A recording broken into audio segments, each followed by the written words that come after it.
verdammte Käsekopfe. Hm? ein Holzschuh. Hm? Klotz. Can you restart warm-up? Just until it's up.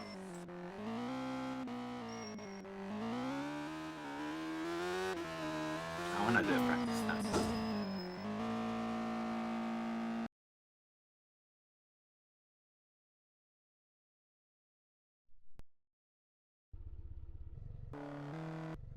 Volume Control in Windows.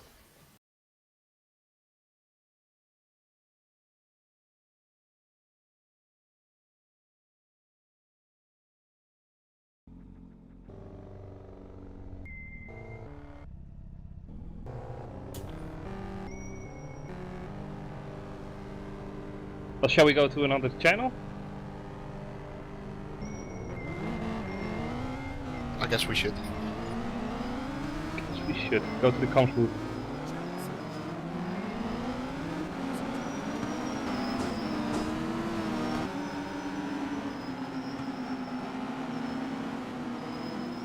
You have a link, Kris?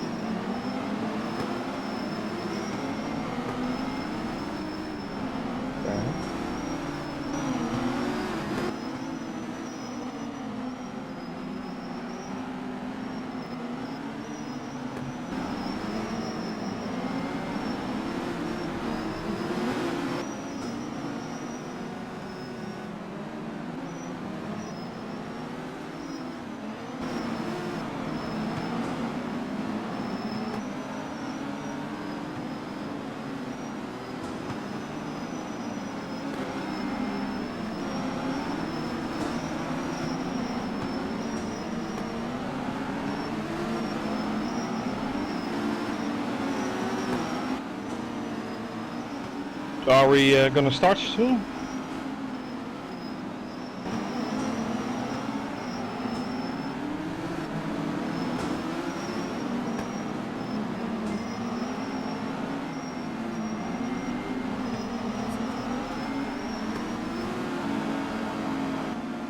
Attention grid, will all non-essential personnel leave the grid now?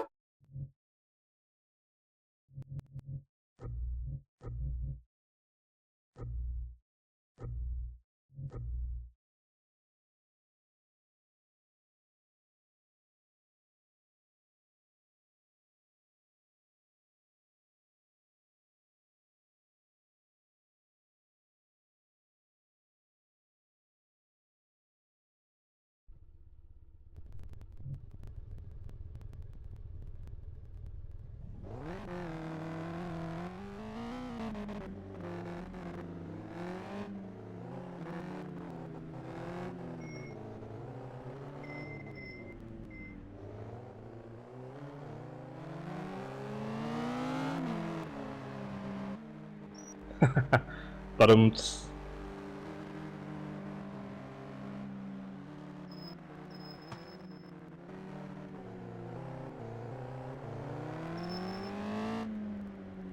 Well, it's actually nice to have things as messy as this. I mean, already 10-20 people are watching and we're still brabbling on changing server settings.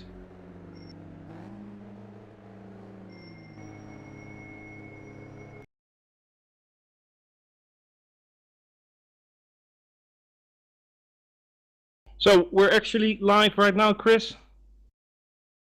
Then I wanna say a good warm welcome to everyone who has tuned in to the Race of Champions 2015. We don't have that many champions at the moment, only two, but we have lots of runner-ups and third, fourth place finishers. Unfortunately, a lot of the famous names like Bono and whatever didn't manage to come, unfortunately. But yeah, nevertheless, it's gonna be a spectacular event. Nice fun, pure old joy, and a nice competitive attitude amongst these drivers.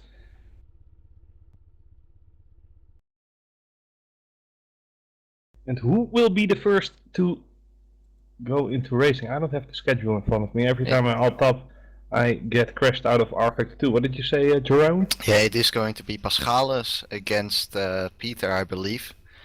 So Peter Brioyak, the champion, against Paschalis, the Greek guy. Paschalis the Greek, like Zorba the Greek. Well, I hear lights, but I don't see any driver. This is really messed up. What the hell is this? They spawned in the pit lane. Oh, nice! Look at this. Well, the race is on. Here he goes. Peter Brioyak in the lead. Oh man, this is gonna be epically fun. This is not how it's supposed to be done, Kris. I think you agree. So what do we do from here? Cancel the event, move it up to next week? No, joking. But this might be problematic. So we're just gonna walk on towards this. Kris, I think what you have to do is, in warm-up, get Peter and Georges to be first and second. Because I think only the first two guys spawn on track, and from third place onwards they all spawn in the pit lane. You could try to do that. Yeah, this is fun as exactly. well. Just let them chase each other. This is racing. Not much room to overtake though. But yeah.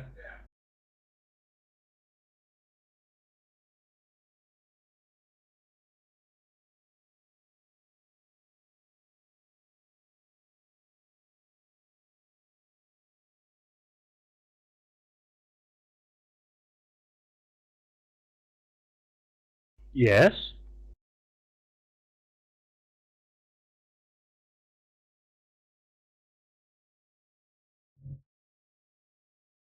Or do you mean South Park Lord? You know, Randy Marsh.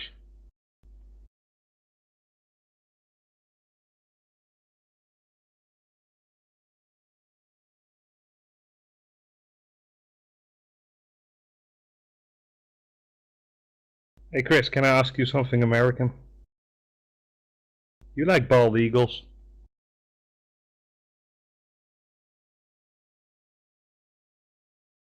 Hmm? Ah, sorry, I shouldn't mess with you when you're already busy with one task.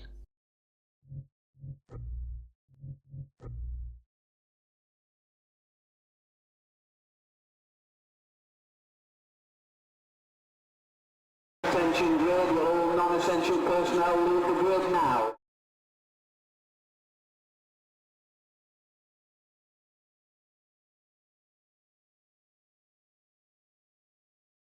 Let's hope they do appear on track. This is definitely the most laid-back commentary we will ever do. Yeah, it's just a fun race. We even have the president here in the commentary booth. Happy, happy joy. So here we go then, first race of the afternoon. Brioyak against Gergis, and the lights are coming on, Kris. Take us through it. Yeah, take us through it. Well, who will have the better start? They both do full throttle, obviously. It's about the bends, and of course all the cars are the same. The outside lap is, I believe, a little bit faster than the inside lap. Yeah, definitely. Definitely, so there we go. Each driver has to do 2 laps in total, so 4 circulations or 2 total circulations, whatever. For the moment though, it's not really clear who is in the lead, since we have to wait one more turn for that, so that every driver has done exactly the same, the exact same lap. So what are your expectations from this race, Jeroen? You want to finish up the podium? Well, I don't know. I don't like these cars, to be honest. I think they're horrible to drive as. It seems like Brioyak has got about a 4 or 5 tenth gap to George at the moment. Well, he has to. He's the champion of WC. Of course, of course. He gets knocked out here by Jerry. Just he can basically pack up his bags. Oh, we can see his car on the track. I mean, that's the car he became the champion with. But the car he's currently driving is definitely a bit different than that. Obviously, Georges is in the lead right now. But remember that Brioyak is on the quicker outside lane right now. Gap is about 8 tenths of a second, and I think that's not enough. I think the outside lane is about 1 0.3 seconds quicker than the inside line, something like that. So Brilliak definitely with the upper hand, and it wouldn't surprise me if he wins this one. Well, but he still has to do it though. I mean, these Definitely. cars are easily to slide, or maybe that's just me driving with the keyboard 30 minutes ago. Yeah, nevertheless, it's gonna be Brilliak who wins this race. An awesome first race of the day here. We have group stages, but what's it going to be? I mean, instant knockout phase? I don't think that Paschalis is already out, right? No, definitely not. It's just a group stage section at the moment for today. I believe that every single driver will face another driver in their group twice with a question mark. I'm looking at Kris, whether that is right. Okay, it's actually once. So every driver faces another driver once. So definitely a few other chances for Paschalis to make this one work. I'll have a look at the sheet actually, if I can open it up on my Sheet? You're beautiful talking phone. about sheet? My sheet on the bed. Oh no, your sheet. Let me have a quick look. Oh my god. So for this group we have Brilliak, Georgius, Sadler and Leitner, which means the next race is going to be Sadler against Leitner. Definitely two champs. What do I need to do? I need to type it in the chat? Oh, okay, it's cool.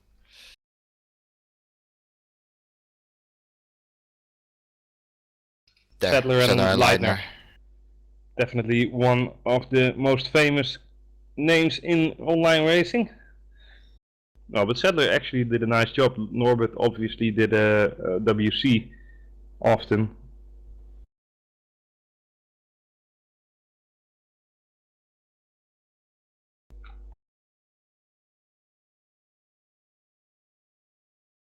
Wouldn't it be funny if we had an AFK? Like, one stays stationary on the grid? And then go reversed. Yeah. So let's see now. James Sadler still in the pit. Leitner ready to give it a go. Yeah, I've been told that these cars need like 3 or 4 leaders in order to make it round. Extremely thirsty cars. I mean, a Hummer is nothing compared to it. I think 1 is enough, to be honest. Maybe 2. 2 is definitely enough. You didn't want to carry that extra leader. I mean, everything about the speed. Well, here we go. Race 2 of the day. Sadler versus Leitner. Who is first off the grid? It's definitely Leitner there. It's definitely Leitner. Already taking around the outside here. Ooh, hits the wall though. Leitner hitting the wall a little bit severely. Might sustain a little bit of damage there. We are actually working with damage. He's got the advantage though. I don't see Sadler yet even on the screen. 1.5 seconds between Leitner and Sadler. Here we go. Immense indeed. difference. Now it's time for Sadler to catch up on that time a little bit, since he's the one who has to go around the outside. Leitner now trying to make his way up to the bridge. Leitner go is then. already over the bridge, but now it's Sadler who is in front. Yeah, Sadler it's not- definitely having the advantage here. Yeah, but he's not 1.5 seconds, so if Leitner does a clean job right now, he will cross the start finish line with the same amount, and in the next lap he can basically close the book right here. But you have to stay on the tarmac in order to do that and be as fast as possible as well. Let me have a look at the gap. 1 more lap to go over here. Gap is 9 1 tenths second. of a second, about 1 second to be honest. So this is the Sadler's, first time that we had, you know, a complete circulation of the entire track, and well, in that entire circulation, it's Leitner with 1 second with a lead of 1 second. Ooh, this is a close one. Here we go, side by side into the final corner. Sadler has the shorter. We have to do another one. though. Oh, No, wow, no, wow. that's the final one. And oh, that's a really close one. Sadler won that in the end by 4 thousandths of a second being quicker than What the hell Norbert happened Leitner. there? I mean, Leitner had such a big advantage, so sick, and then Sadler managed to do it nevertheless. So a good job from him. Rather close finish. A very interesting final corner because sometimes you see drivers going side by side through there. The outside one is the quicker one. You carry more apex speed through there, but the inside obviously it is shorter and still funny to see how close you can be after those corners to each Yeah. other, while the inside is obviously a lot shorter. Well, now it's time for again Norbert Leitner and Peter Briljak. And who will win that? Place your bets now. I think it will be Peter, but you know, anything is possible.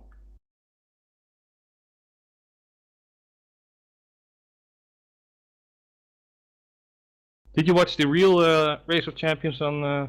A good On question. TV, I watched a little bit, but not much. I saw Button getting smashed by 2.9 seconds or something like that. Well, By Andy Prio, who in the end I think went on to win it, if I am not mistaken. yeah. Well, England won the Nations Cup with Prio and another second-hand driver. I don't know.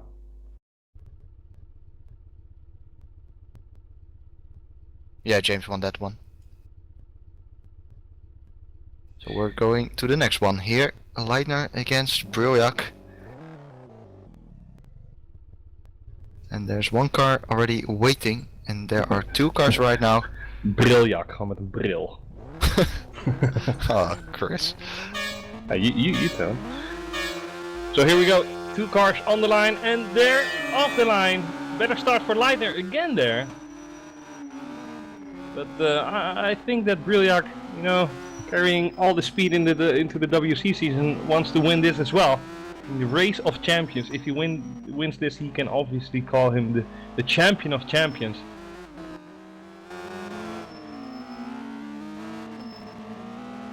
Briljak obviously clearly having the advantage of the one lap, but what is the gap going to be? This is 1.3 seconds. They're relatively close to each other. Leitner though, he's got to put himself up there and do an astonishing lap now on that outside lane. And this will be the first time they're going to cross the line side by side, hopefully, as this is the first full circulation they make. Here we go. Work on the outside. Oh, he drifts it into the corner. Makes the save though, a really nice save, but it loses him a lot of time. Definitely, Leitner taking the lead for the moment. So with one lap onto the clock, Leitner is in front by 1/10. So one lap to go still. Leitner looking clean so far, no issues there. Well, how is Briljak doing? He again pulls away obviously on this lap, no surprises there. But once again we need to look out on that gap. It was 1.3 before, it is still 1.3. But remember, Briljak last time round made a mistake into the penultimate corner. Definitely losing a few tenths. I would say Briljak has got the upper hand. Unless he makes Hashtag a Leitner the mistake. dream. Here we go, Leitner pushing definitely very hard. Here we go, this is another indication how close they are to each other. Leitner is having a good run. Look at this, side by side to the final corner. Oh! Makes contact with the wall. Oh! And he rubbishes Really it. unfortunate. That was definitely the tension that made the mistake with Norbert. But at least he tried. +1 for trying. Big applause for Norbert Leitner. The crowd goes wild. But yeah, nice race that was. Definitely more exciting than it looked on paper. No offense, Norbert, but you know, gotta be fair.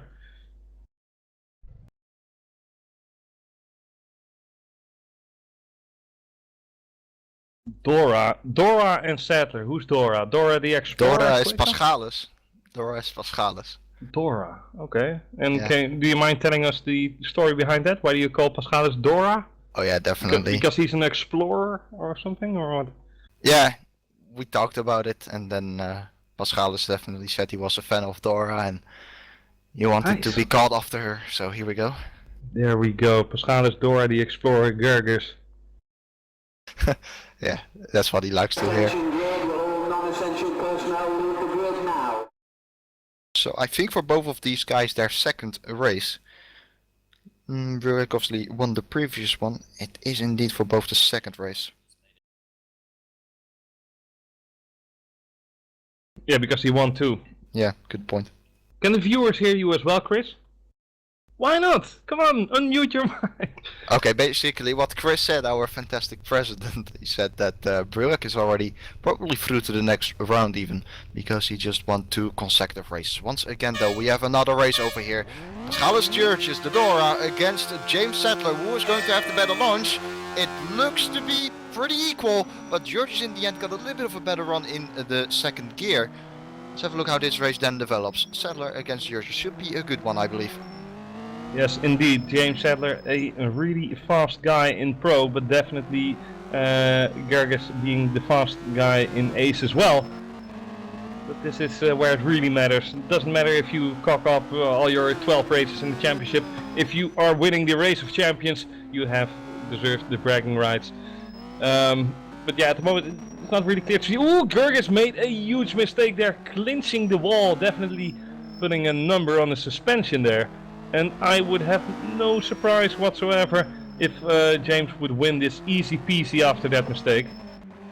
He's already in front after lap 1. Yeah, it's only 2 tenths though. It's not a lot. I think Paschalis can definitely make it up. What you always see is that one driver gets the advantage, but when you have momentum going with you around this track, it is really important and can definitely help you. But Georgius is sliding around quite a bit, comes over the bridge over here, even more sliding as well. Indeed, the damage car, as you have said, comes in into the penultimate corner. Now we need to look at the gap. If it's above 1.5, it's job done for Georgius, I'm afraid. And it is in fact 1.5. I doubt Georgius will be able to make this one up.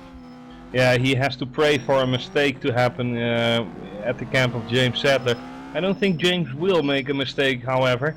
So yeah, just easy piece for him driving the race out, and he will be the one on look the at race this, points look at this. as well. Paschalis made up a lot of time, in fact. Indeed he Paschalis did. is going to take it. There we go. And I'm mind blown here. I am mind blown. He had such a big advantage there, but he manages to get every little Greek cell in his body work together and pour out pure Greekness, and crossing the finish line first with well, a hair length to spare. And even Paschalis saying himself, I thought it was over on the previous lap. LOL or LOL. And it's definitely an interesting track in that aspect, in that area. One driver can have the advantage by about 2-3 tenths, and you think, you know, that's quite a bit for such a short track. And even after Paschalis hitting the wall there. Exactly, definitely. Epic. Then you do see sometimes a driver putting in a remarkable final lap and making up a few tenths. So next one is Breuillac against Sadler. So Sadler once again going. This time against the champion though. Let's see what he can do over there. This is the penultimate round in this first group of today. And after this we have the Joker round between Norbert and Gerges, I believe. Oh no, not the Joker round, because James obviously won 1 and Paschalis won 1. Yeah. And Breuillac has won 2. Leitner didn't win anything, unfortunately. Could still be a good one. Indeed so.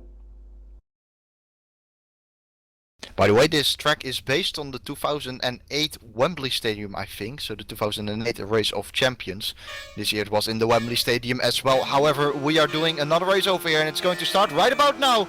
Light is green, and a good start from Sadler over there, definitely having the better initial launch. Breuillac climbed back a little bit in the second gear, just like we see Paschalis doing with Sadler. Breuillac in the, what is it, red car? I'm colorblind, Kris, so you've got to get used to that. James Sadler in the black car, I believe. Are you really colorblind? Of course, yes, I really am, Kris. So you don't see colors, literally? I never understand how that works. It's a bit hard to explain. Maybe when we have a little bit of a break I can explain, because it's a bit of a long story, to be honest. It's also worth to explain because I obviously don't have an idea what you guys are seeing. Sadler, however, looking pretty strong so far. Breuillac as well. Sadler coming up and over the bridge right about now. Let's have a look. Here comes Breuillac. Couple of corners for him. And Breuillac did a fantastic job there, drifting, literally drifting through the previous bends. And half a second it is. Exactly. So Breuillac with the upper hand, clearly. Goes past his World Championship car in the intersection of the stadium. Then over the bridge over here. Where's James Sadler? Remember that Sadler will have the advantage over here, but Breuillac is looking really good at the moment. It's going to be around 1 second, I would say even less. It's indeed less. It's 8 tenths of a second, and Breuillac will gain another, I would say 1.4 seconds over here. So in the end, I think Breuillac is going to take this home with about 6 tenths, but you never know. We saw it last race as well. A lot of things can happen, but I expect about 5-6 tenths in Breuillac's favor. And here we go, indeed, Breuillac definitely looking strong. It's going to be even bigger than that, I believe. Indeed so, and here he comes to claim his third win of the day. And definitely the cleanest one so far. Still within a second though, so good job from James for trying. And he now lost 2 races, 1-1. Pascalis has won 1. Oh, I've completely lost perspective of what happened. The thing I know for sure though is that Peter Briljak will take first place in this pool, and we are through our first pool's contestants. What's going to happen with P2? I mean, the first 2 drivers are going through to the next stage? I presume so. I'm looking at Kris a little bit, but I do believe so. I'll have a quick look. Because we're obviously going to see more cars today than this like Lego build. It is thingy. the top 2. It is the top 2. Not today. Oh, okay. So we're only driving with this little shitty car. At least I call it a shitty car. It's mind-blowingly fast, but you know. I'm not a fan of it either. I don't know how I can say that with a nice tone, but Probably not. then I'll just shut up.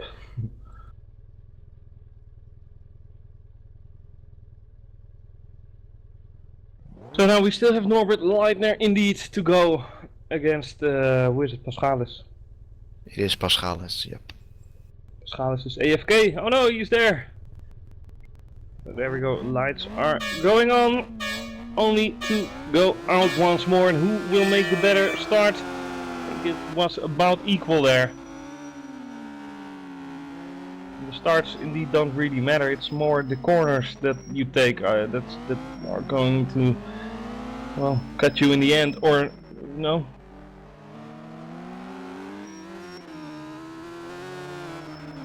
Norbert Leitner looking definitely strong to at least try and take 1 victory today. But he has to work a hard way for that. 1.1 seconds after the first, well, few bends, so to speak. Now it's Leitner's turn on the outside. Leitner has turn as well to gain a little bit of time on that young Greek. But yeah, doing it is a completely different story. Pascalis, well, good job from Leitner there. He's definitely the guy in the lead after lap 1, half a second to spare. So Gergis has to find half a second now in the next lap.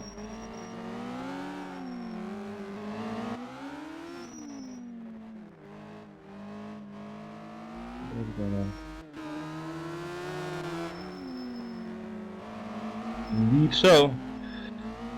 Well, Pascalis crosses the start-finish line first, obviously, but now it's the turn of Leitner to go around the outside for the last time this race.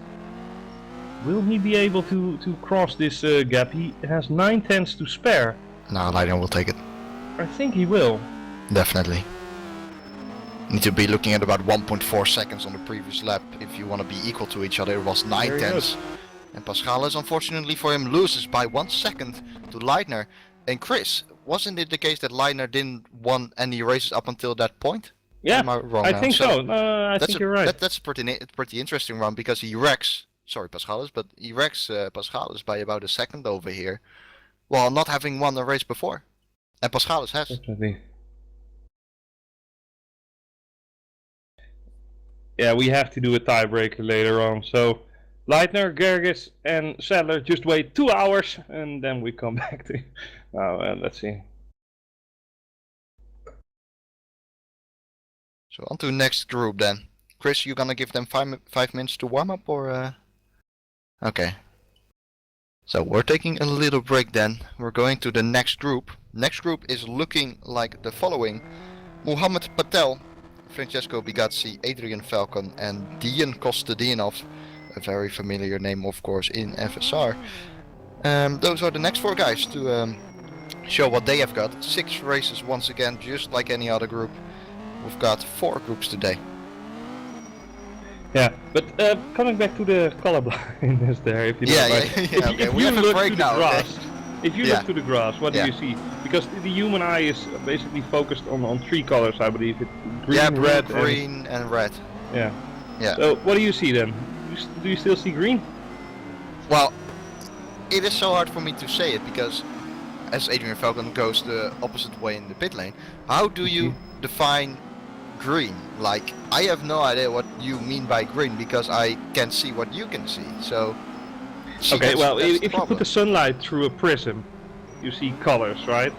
I can those colours are definitely very see distinct. colors. That's not the problem. I think what I'm seeing differently though is the saturation between different colors. So like, it's a little bit more.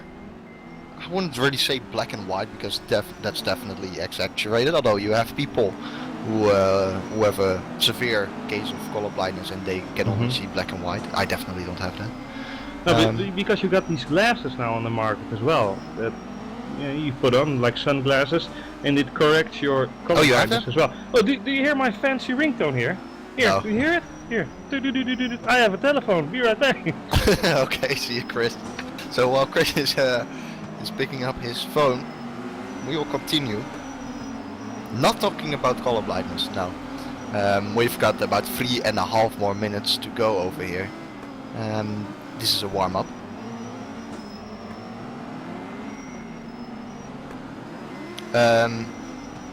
Chris, I think that Chris said something on TeamSpeak, but I cannot alt tab, otherwise the game will crash. So I don't know if you can read it and if you can just read it out, but it's not a big issue if you cannot.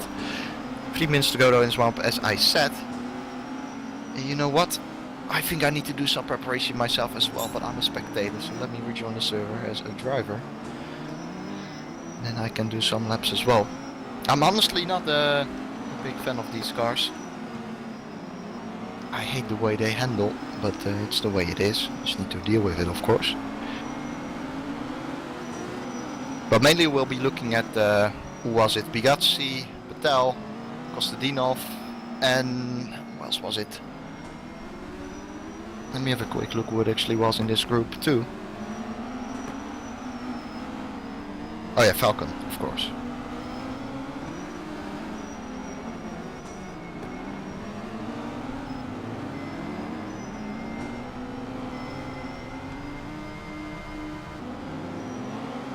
Right, there we are.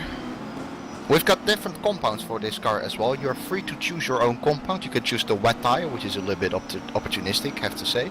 Slick tire and the R dot tire. Slick one is the quickest, but will wear out the quickest as well. But I don't see anyone else running on the other tire other than the slick one. Yeah, and I'm back as well. To our viewers, sorry to be stuck with Kweekel for 2 minutes. I know it's appalling. It's but, a shame. I'm here. It's a pain in the ass to be. I'm here again. No. Oh man, my humor is definitely not up to par, and when it's up to par, it's already terrible. Season. It hasn't been all season, so True that.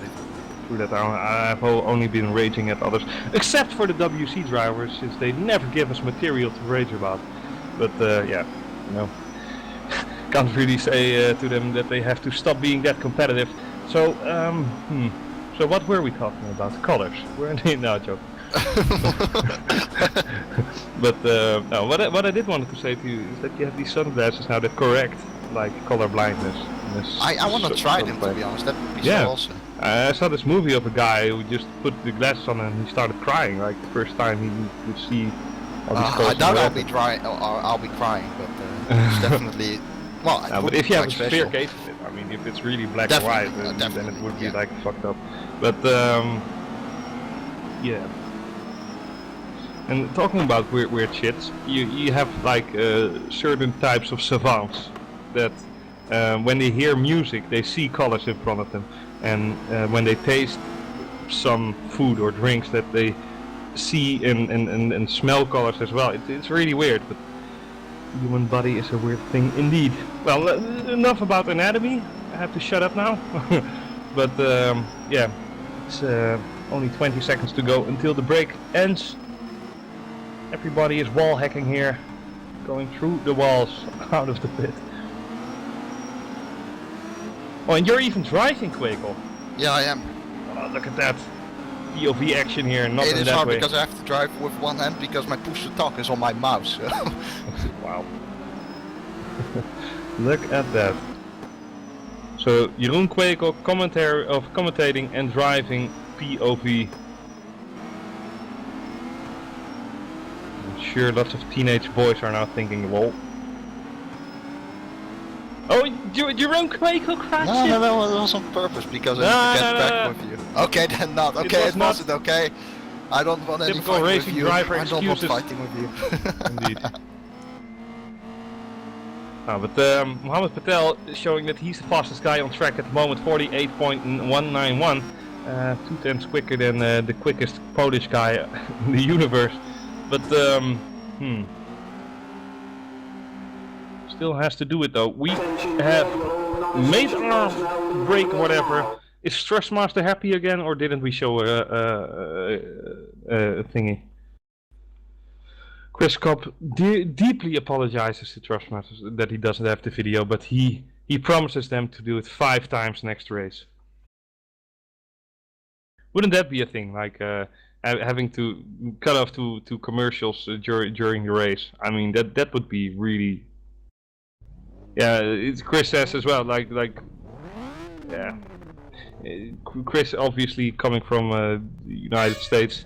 Well, wait, we have a race going on, obviously. Mohammed Patel, Bugatti. It's all chaos here right now. It's Italy versus the UK, and at the moment though, yeah, we're just on the way. We can't really say anything until we have seen the first times.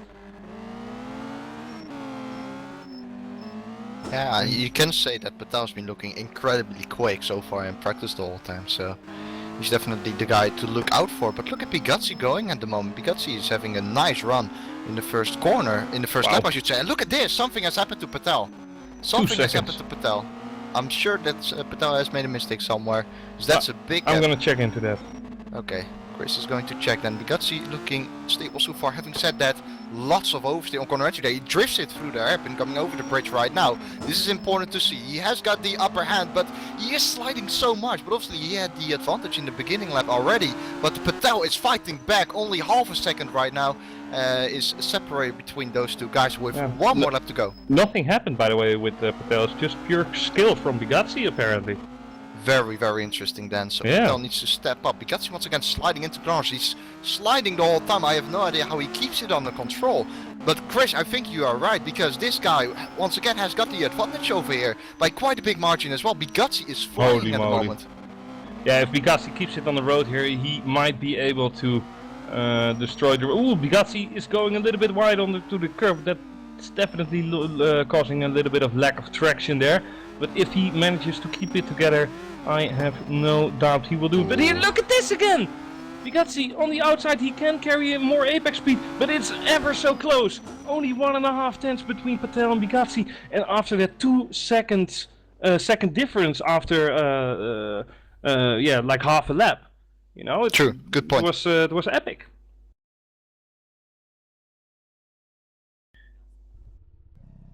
Yeah, Bugatti won. So now we have... Who do we have now? Falcon versus Kostadinov. Oh man, I feel so sorry that André Koensman didn't make it. I mean, obviously he's a driver. No, I'm not kidding. I mean, he did won 3 or 4 races back in the day.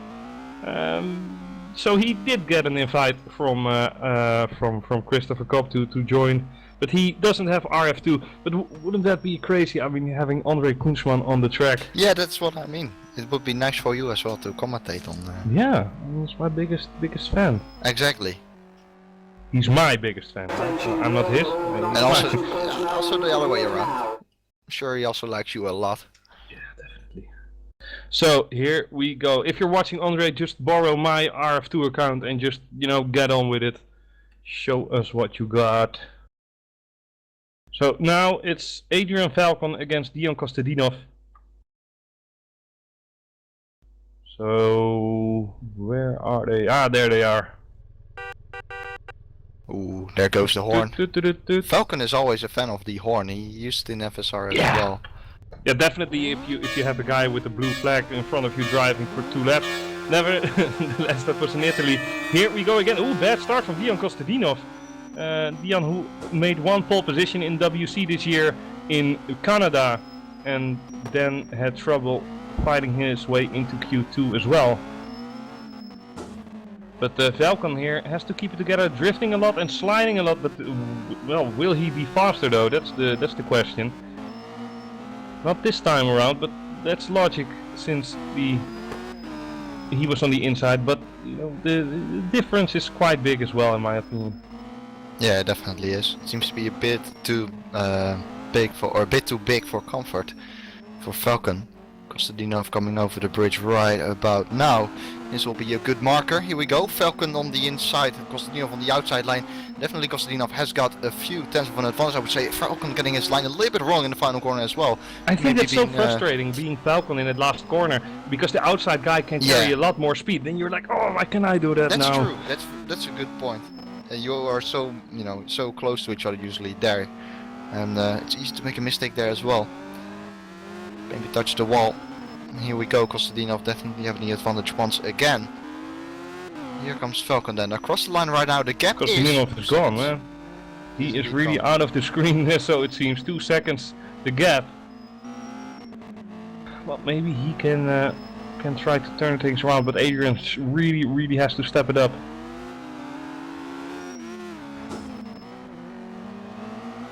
Nah, Kostadinov's got it. Yeah, he definitely got it. Nice There he shift goes, from Falcon. boom! 8 But tenths the difference. You know, I see a lot of drivers who are a second in front after the first lap and then they, or half a second, and then they just, you know, stall a little bit. Maybe that's because they're thinking, okay, I just gotta conserve my gap. But the other driver, if they're gonna push hard and it pays off, then we see like with Gerges, even with a damaged car and a half a second behind after lap 1, you can still win. You know, maybe if you take the bridge jump that hard, then that you can cut a corner. You know, go off the bridge. And hear a little bit of Dukes of Hazzard sound. Now, who do we have now? It's Kostadinov against Mohamed Patel. Whilst Marek Godek, our track marshal, is doing an inspector lap. And he concurs that the barriers are still up to date. Imagine Mylander doing that actually, Bernd Mylander in a safety car. We had some bizarre incidents with the safety car, to be honest, in F1. There are some nice videos out there of that. I remember, I think it was Heidfeld driving the safety car door off. Yeah, in Brazil. Yeah, that was definitely one. Heidfeld, oh my god, but then, you know, Germans. No. I'm so disgusting today. Sorry, Germans, I still love you. My sister is half German. Here we go then. Another I'm not. race. Here we go. Dion Kostadinov against Patel, and a little bit, you know, slow off the line, both of them. But you don't want to do a false start here because, you know, a drive-through won't. You know, you can't survive it. Kostadinov in the yellow one, or green, Patel in the red one. Well, Kostadinov is looking good at the moment, I have to say. This is looking good for Kostadinov. What is the gap going to be? Is there going to be any gap? No, there isn't. Not on my timing. No, not on mine either. But visually I could see that Kostadinov is having about the gap he wants, I think. This time will be a good indication, of course, how close they actually are. Kostadinov sliding it so nice into that corner. That looked rather quick. Look at this from Kostadinov. Yeah, wow.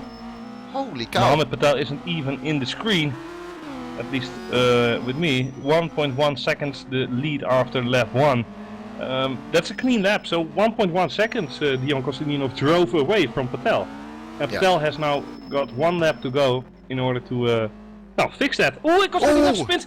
Bye bye, zwaai. There we go. Dion Kostadinov, that's your second gone right there, and hits the wall, but that's none of he cares. Hits the wall again, and yeah, now Patel is really in front.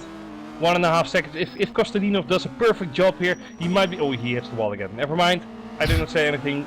Winner, it will be Mohamed Patel, I think. Yeah, definitely think so as well. Kostadinov hitting the wall about 4 or 5 times over the course of this run. And there goes Mohamed Patel, taking advantage of it and being the winner here. As Kostadinov once again slides it so much in the final corner. Indeed, Dion Kostadinov driving a little bit with a damaged car, but you know, that's all of the care since he was the one driving.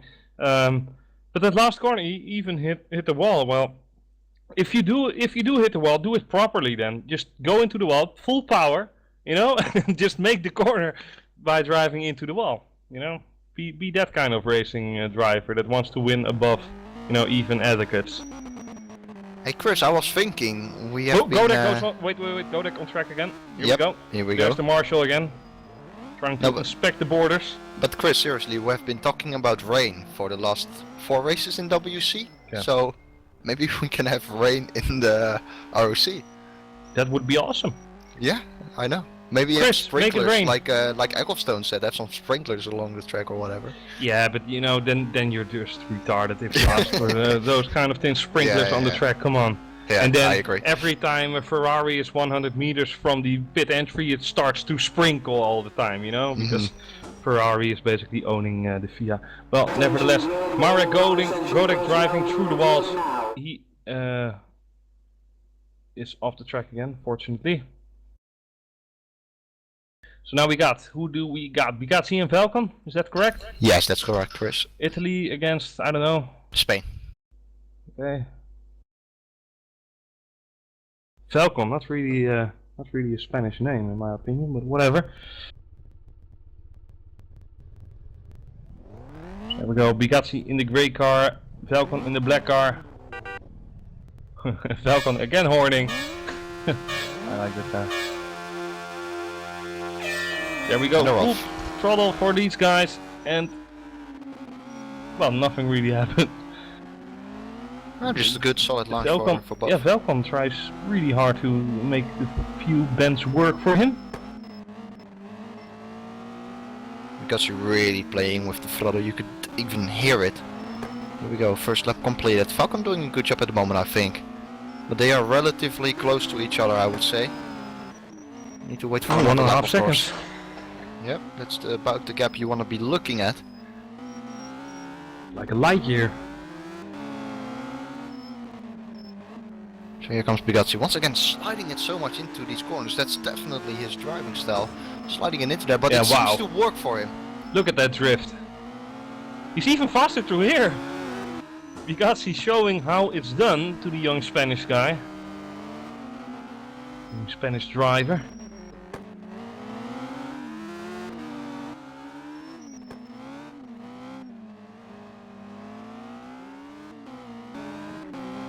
Let's see who will be the first to cross start finish line this time around. It's gonna be Falcon. Bugatti now on the outside, 9 tenths to spare. I would put my bet on Bugatti here. Yep. He just has to keep it clean and conserved, but nevertheless he has to stay sharp and fast. He almost goes off the track, well he literally goes off the track, but manages to keep it together. And this is Bugatti's. Yeah, Francesco Bugatti for the win. Here he comes across start finish line. And a 139. 139.5 actually. I think that's the fastest time we've had today. And the biggest gap indeed, 1.2 seconds between them. And now Falcon can instantly redeem himself against Patel, but that's gonna be a tough one. And there And goes there Marshall goes again. Marek Godek again, through the wall, there he goes. That guy's... Did you just say through the wall? through the wall, not through the Not wall through the now. wall now, no. Yeah, and again he crashes. This is good, I have to drive again against him, so... This is Marek good. Godek, he's like the Jong, but then in Race of Champions.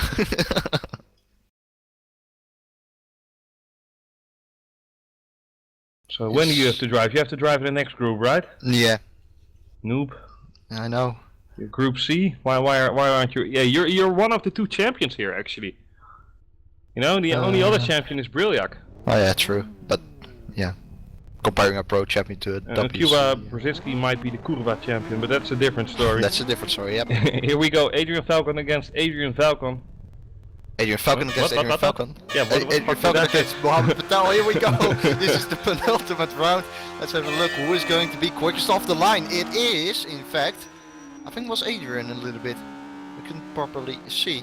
Adrian having definitely the initial launch. Adrian touches the wall a little bit there, but Yeah. manages to get away with it. And interesting to see his lines here. He's definitely one of the more drifting guys, but I do think that Bugatti has been the fastest guy here and choosing the fastest technique as well. 1.8 seconds, did I see that correctly? Yeah, 1.8 you did. seconds the lead. I find this so Telkom. interesting because Patel was having such a big advantage in the practice the whole time. He was the whole time topping the time boards, and I don't know, maybe he's yet to pick up his pace once again. We see Patel going quicker a little bit in the second stages of the race the whole time, so maybe it's going to happen here as well. But look at this. Look at this. Adrian Falcon on the outside line here will even make that gap a bit bigger and says thank you very much, and the gap is in fact 6/10 of a second over here. Yeah, 1 lap to go now, so Mohammed really has to step it up. Come on Mohammed, you can do it, keep strong. So if he wants to start catching up, he needs to be looking about 1.3, 1.4 seconds, Yeah, and it's going to be bigger than that. well, he might be able to do it around the outside here. Here we go, Allah Akbar. Here we go. Give me some Akbar. Now. Here we go, Patel drifting alongside. That's how you take that corner, but he did lose a little bit of time compared to Velcon. It's so close. It's Oh, he's so going to close, take and it. he touches the wall. And it is Patel who clinches it again. Wow, I'm so It staggered. is so unbelievable, to be Indeed, honest. after lap 1, it is 1.7 seconds. And Comes Patel was once like, again from okay, nothing. you know, Just came from nowhere once again. And in the final round, Kostadinov against Bugatti.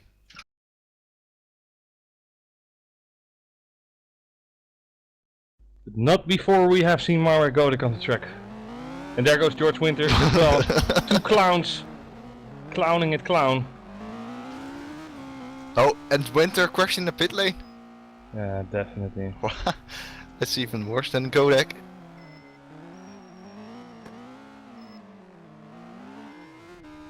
So Godek, our We marshal. actually have a question for Christopher Cobb. Chris, are you here? We have a question for you. Are you ready to take it? Yeah. Can jet fuel melt steel bars? I don't know. Chris says they ask definitely Patel. cannot. There you have it. It's concluded. Lol. 11 wasn't an inside job. Sorry, Chris. Told you my humor wasn't up to par. Attention grid, will all non-essential personnel leave the grid now.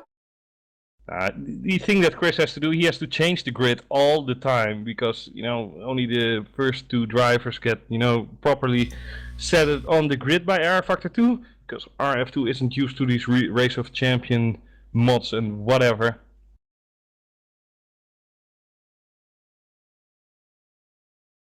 Ooh, Bugatti. Of course he gets a drive next year.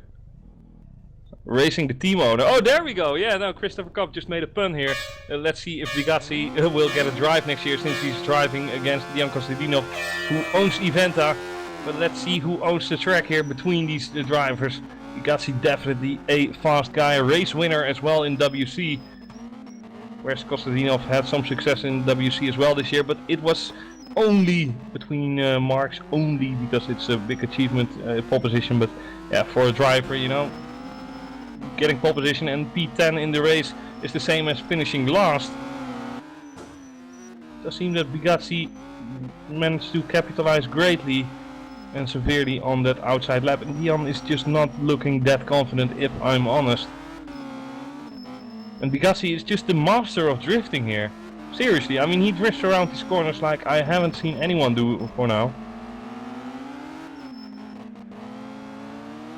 And after It's lap so 1, close, it's only Bugatti with 1/10 to spare between him battle. and his boss.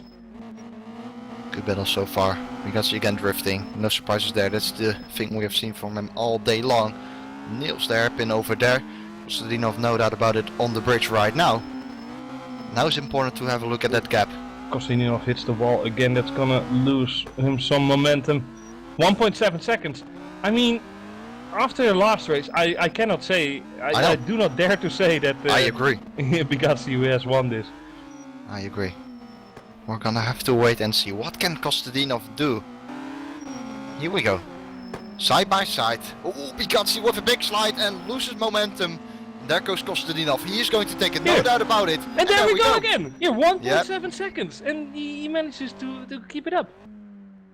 Epic, epic, epic.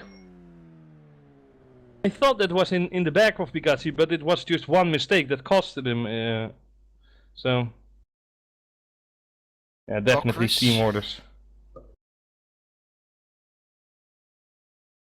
I don't want to hear you talk while I drive. Oh, you have to drive now? Yeah. Get wrecked. Get wrecked, noob. Yeah, I know. Bye.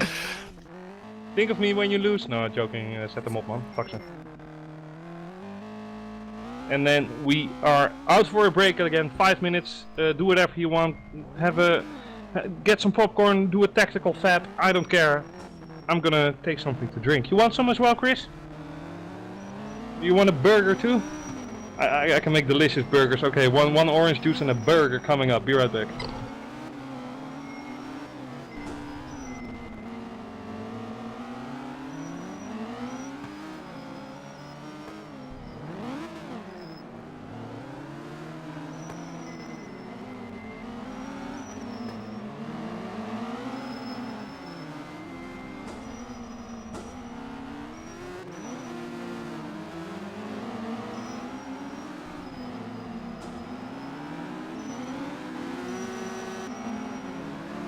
And I'm back. Just had to water my mouth, even though, you know, commentating isn't a really intensive job on your body. Your voice tries to, you know, get every little drop of whatever it's gonna get. Actually, when I had to do the WC race alone, like 1.5 years ago, actually had proper pain in my voice the next day. Not pain, just sounding weird. So, at the moment we have a lot of guys on track here during the break. And what a fun venue it is. At least that's my opinion. I mean, you gotta love it, but...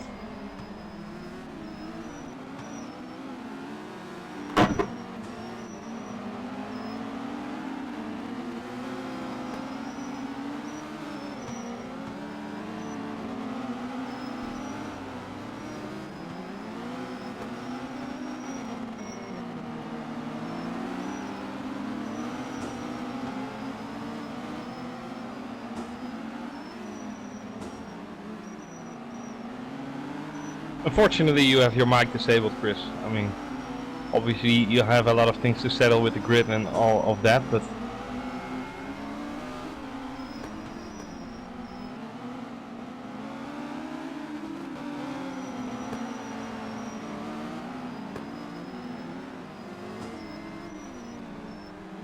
So, I think we are, well, with 1 or 2 minutes we are ready to go again. Then we will see the group of Jeroen Kweekel, one of the 2 champions being present at the moment. Tomorrow obviously we will have the next stage. Which cars are we driving next day, Kris? It's a secret, okay. Would it be Formula 1 cars?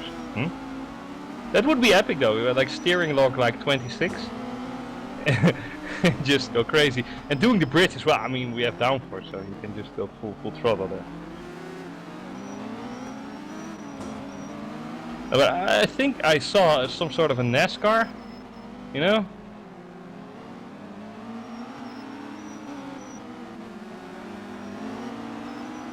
So 4 more cars.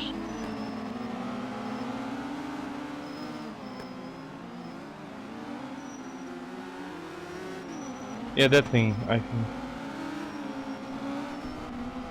Well, the cars for tomorrow are a little bit of a secret, but it will be sort of a Formula car and sort of a NASCAR drag racing monster, whatever, that doesn't want to take any corners whatsoever.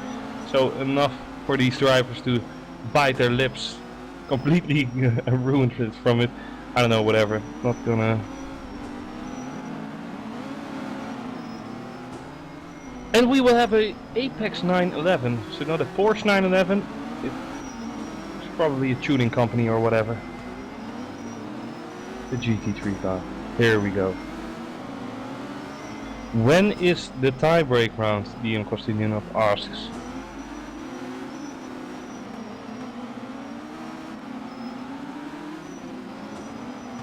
After the main rounds. Alright.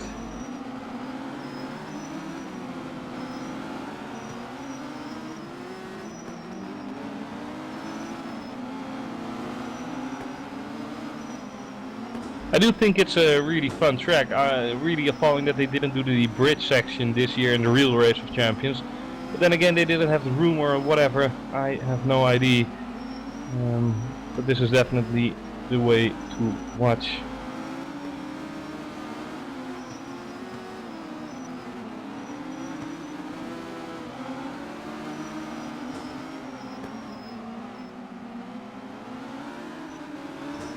So let's see, a few more seconds to go, and then we will see who will be the fastest of Group C. That's what we're gonna see.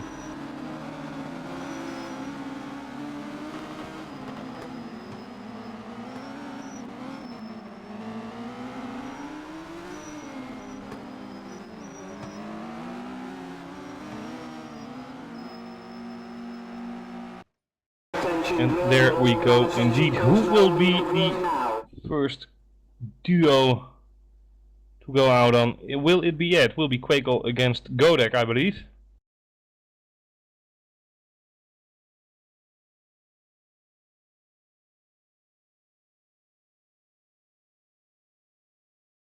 So here we go, Jeroen Kweekel against Marek Godek. Who of the two will win? I think Kweekel will win, however. Did see Godek in the warm-up. He was really eager to test, but he was also really eager to hit the walls. Godek definitely one of the faster drivers around in FSR, but definitely one of the crashiest. Here he goes to redeem his name. Really bad start from Marek Godek. Kweekel definitely beated him through off the line. Keeping it together, these guys, and Godek really sliding a lot. Maybe he's driving with wet tires. Could be. He's really drifting. And the difference between them is only a half a second. Oh, but Kweekel fiercely locks up and hits the wall like he, didn't do it this entire season. Didn't hit any walls there, but that was a big shunt. Rest in peace wall there. So, did Jeroen manage to capitalize on his outside line? I don't think he did that much. At least it's 4/10, it's something. But with one lap to go, he really has to keep strong and keep it together for... but yeah. Let's see now. Kweekel keeping it composed, but there's a little bit of oversteer coming over the bridge. So only one more section to go for these guys. Does look like Jeroen Kweekel has the better papers of the two. But yeah, we have seen it in Group A and B as well. It's not over until it's actually over and the cars have crossed the start-finish line. But this should be okay for Kweekel. Godek hitting the wall there again, and again on the inside, and again on the outside, and it's Jeroen Kweekel by a long margin, 39.451. This is actually fast, the fastest that we have seen today, with half a tenth.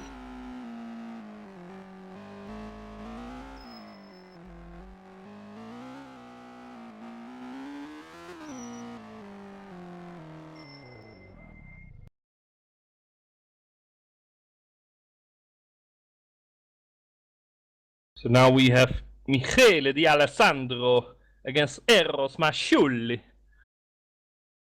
Here we go with the Italian spirits living high. I wish I could speak Italian. Really wished. Because I definitely believe in the philosophy of David Greco, where you speak Italian to a girl, it doesn't matter what you say, she instantly wants you. Because it's Italian. So here we go, Marek Godek, our track inspector, checking up with the walls again. Boom, boom, boom. Just like playing pinball, and Marek Godek being the ball. Attention grid, will all non-essential personnel leave the grid now. Here we go. Masciulli versus Alessandro.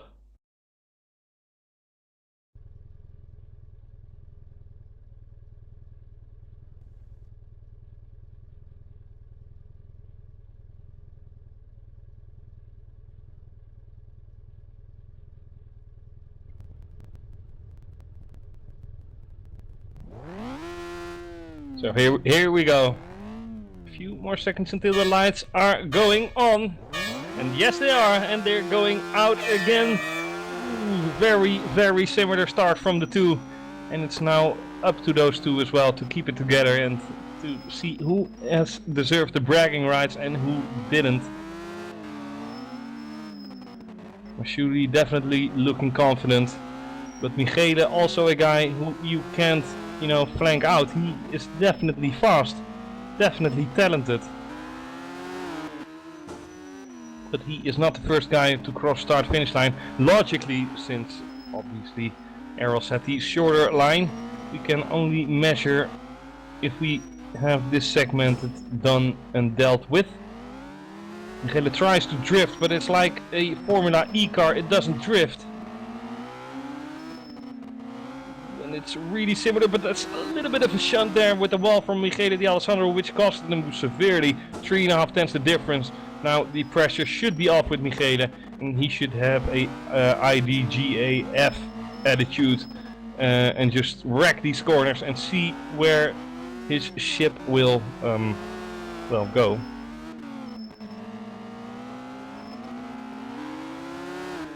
Masciulli really far in the lead, 1.6 seconds with 1 lap to go. That's a little bit sick.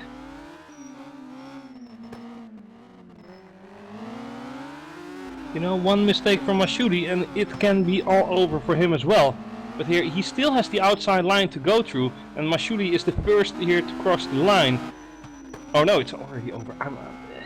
I didn't drink anything for days, but it seems like I'm drunk. I thought we'd still have another segment, but that was actually closer than expected.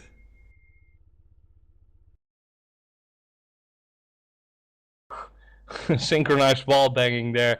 Both of them wanted the win so badly. Unfortunately for Alessandro, it's Masciulli with the win. And yeah. Eros Kweekel. Oh, there we go, yeah. And instantly Godek goes out again. What's wrong with this guy? Seriously. He goes out on track. Ugh.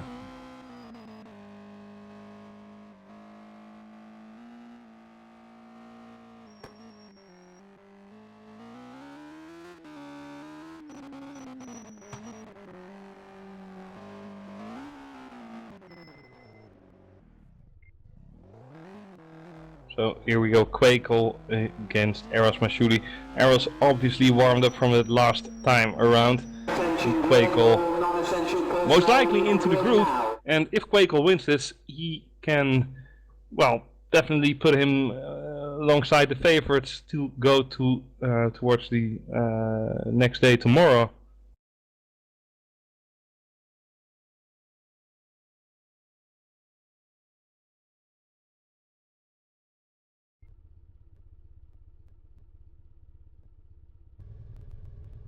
So here we go, Kweekel versus Eros.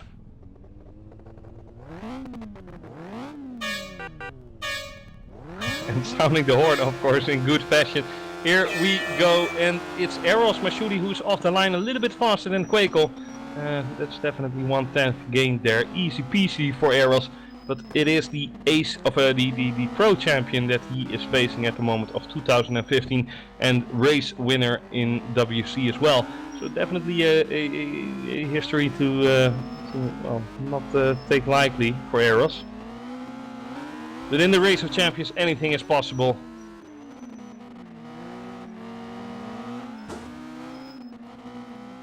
Kweekel doing a good job keeping it clean and tidy.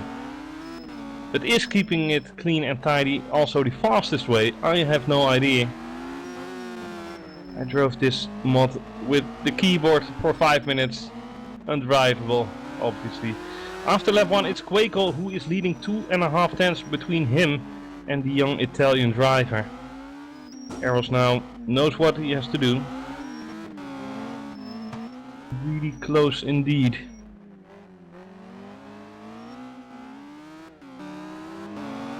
Eros now jumping the bridge and has one more run on the outside, but already Kweekel crushing him basically. 2 seconds. 2 seconds and only 1 segment to go for Eros. He does have the outside segment, but you know, gaining up 2 seconds, this is not going to be something that is likely to happen.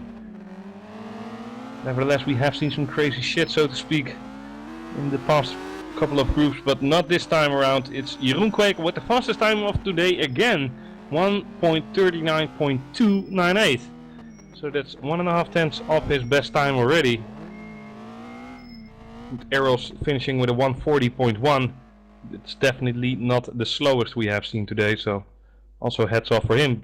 Just Jeroen be doing a better job.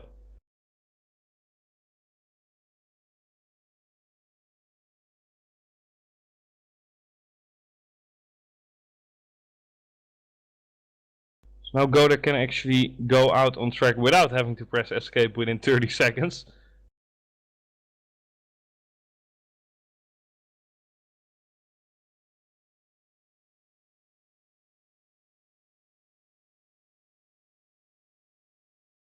So I think that Michele D'Alessandro has the best papers for this race. Doesn't matter who has the best papers or who has the best car. Obviously the cars are identical. Can be changed a little bit, I believe. Are there things you can change in terms of setup? Oh yeah, the wing setting, the brake bias. Those are the things. Those things you can change, but otherwise the settings are locked. Like I've said earlier, you obviously want to have the lowest wing settings, because this track is like Monza. There we go. Godek versus D'Alessandro. Italy versus, I don't know, Bulgaria, China, I don't know. Here we go.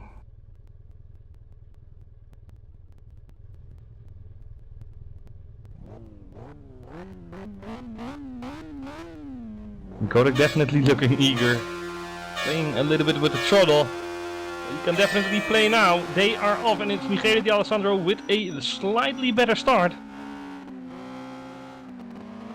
Gets his car off the line a little bit quicker.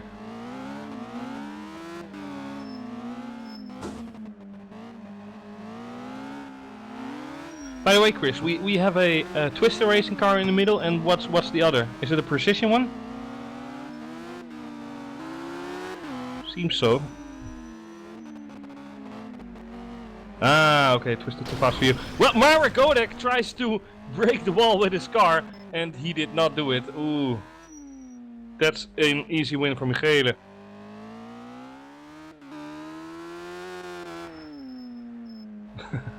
Well, already getting the heads up there. Marek Godek breaking down with suspension failure. Basically Michele can press escape, but he can obviously choose to have a little bit more practice here in getting this sorted. Francesco Bigazzi actually saying, I heard an explosion.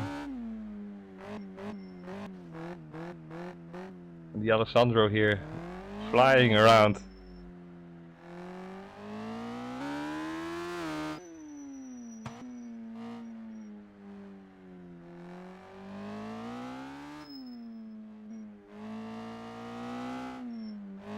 So that's an easy win for for Michele, and maybe some signs of, you know, why Marek Godek wanted to practice so bad during the, you know, 10-second breaks during the races and whatever. But yeah, he tried, he failed, but nevertheless he did try. And there goes Michele on over start finish line with the slowest time today of a 1:43 point something, I don't care. Nevertheless, well distracted by his competitor who didn't finish today, which is the first DNF that we have seen today. Unfortunately for Godek, he is Marek Godek, and he did do some DNFs in the real season as well. Not blaming him for that. I mean, if there's anyone who can't laugh about that, that's Kris for sure. So Kweekel versus Alessandro. It's Holland versus Italy. Attention grid, we're all non-essential personnel. Holland Leave the grid versus now. Italy. Last time that went down in football terms, or how you say it in America, soccer terms, huh? Kris? No, joking. That didn't went down well. Like it was like 3-1 or 4-1 for Holland. Let's see if it will be the same result again for Jeroen. Unfortunately, we don't have the nation flags, you know, out of our car. But that's all okay. Michele Di Alessandro in the black car on the outside, Kweekel in the red on the inside. Who will have the better jump on off the line? What the hell? Michele just stayed stationary for half a second. Or maybe it was just me, but I really think he stayed stationary for half a second. Maybe... Bye bye. Michele Di Alessandro trying to massively cut. Oh, Michele. I hope you got that, Kris, because that was definitely epic.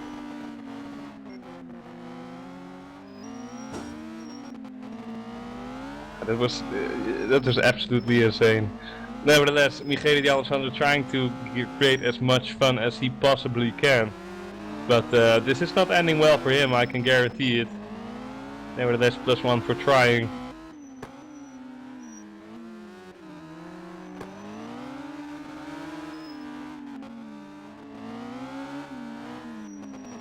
Now it's just waiting for these drivers to get across the start-finish line, because this is already well, book closed. At least he's driving on the edge, Michele is. I mean, otherwise he wouldn't do such stupid things. 2.2 seconds to lead after one lap, that's not really a surprise.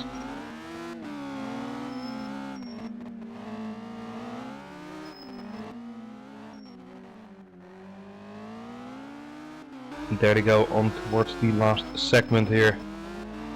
Last couple of corners, and it's 138.5 for Jeroen Kweekel.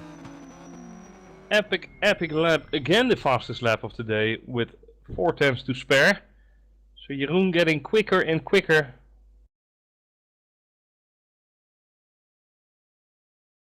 And Jeroen Kweekel has qualified for the next round tomorrow. Which leaves me with a few question marks as well, of who will be the second to qualify. We might find out now. I believe we have the last race, I believe, here. Or Godek still has to do 2 more, right? This one and another, or I don't know. I lost count. We have like 24 of these mini races today, and you know, sometimes it's. Yeah, we have one more group plus the tiebreakers. First up, it's Eros Mashoudi versus Marek Godek.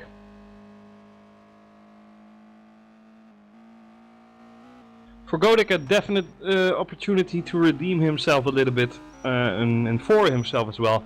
He can do much better than he showed us last time around. But unfortunately, you know, when you overstep your boundaries, you're gonna end up into the wall. There's not really any runoff space here. Yeah.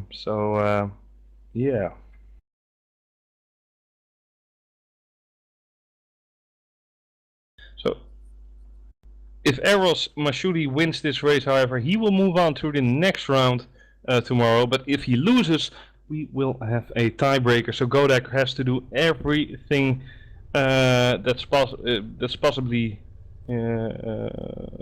possible, whatever.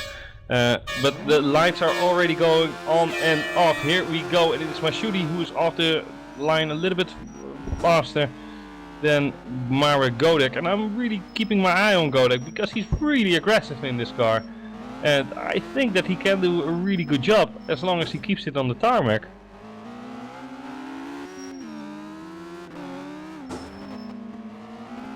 And it's looking promising for him at the moment. Mashuli is not born yesterday as well. Fast driver there, and as Mara Godek, well, trying to keep his head above water here, he slides and slides over the curves. That definitely cost him a lot of time there. And I wouldn't be surprised if Eros is well in front now. And indeed he is. With 7.5 tenths to spare, 7.33. Now time for Godek to shine once more. Taking some different lines there, but ooh, and he's into the wall again. He is into the wall. Yeah, just steer into the wall, Marek. No problem. There he goes, and he's drifting like what? He's just a yeah. He hit the wall again. He's just simulating a pinball now. And it's gonna be Eros Mashudi again, and he hit the wall again. There we go, off the curb, off the track. Where is he going with this? Well, he's going towards the start-finish line, but definitely not SP1. Already Mashudi is finishing 139.712. Definitely a great time from him, but a 143.550 for Godek.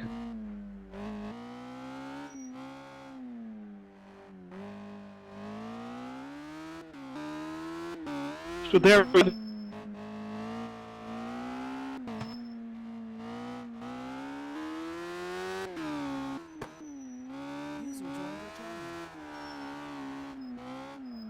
Hello. I'm back. Yeah, this whole group is done. I believe. Isn't it? Yeah. User in your channel timed out. Ah, Kris lost connection. What is this? Are we still live, Mr. President? Okay, well, I'll take over then. I'll be your guest while Kris has had a connection, or a disconnect I should say. Moving on to the next group though. After that group, Kuba Brzezinski is in there. A name which, yeah, go ahead. Okay. So from last round, from last group stage, it is, or from last group I should say, it's going to be some bloke called Kweekel and Mashuli going through. For the next one we have Brzezinski, Kiss, Winter and Saxon. Although I haven't seen Saxon yet for the whole day, I believe. Hopefully he will be here, but I doubt it. Question mark, we'll see. Let me rejoin the server quickly.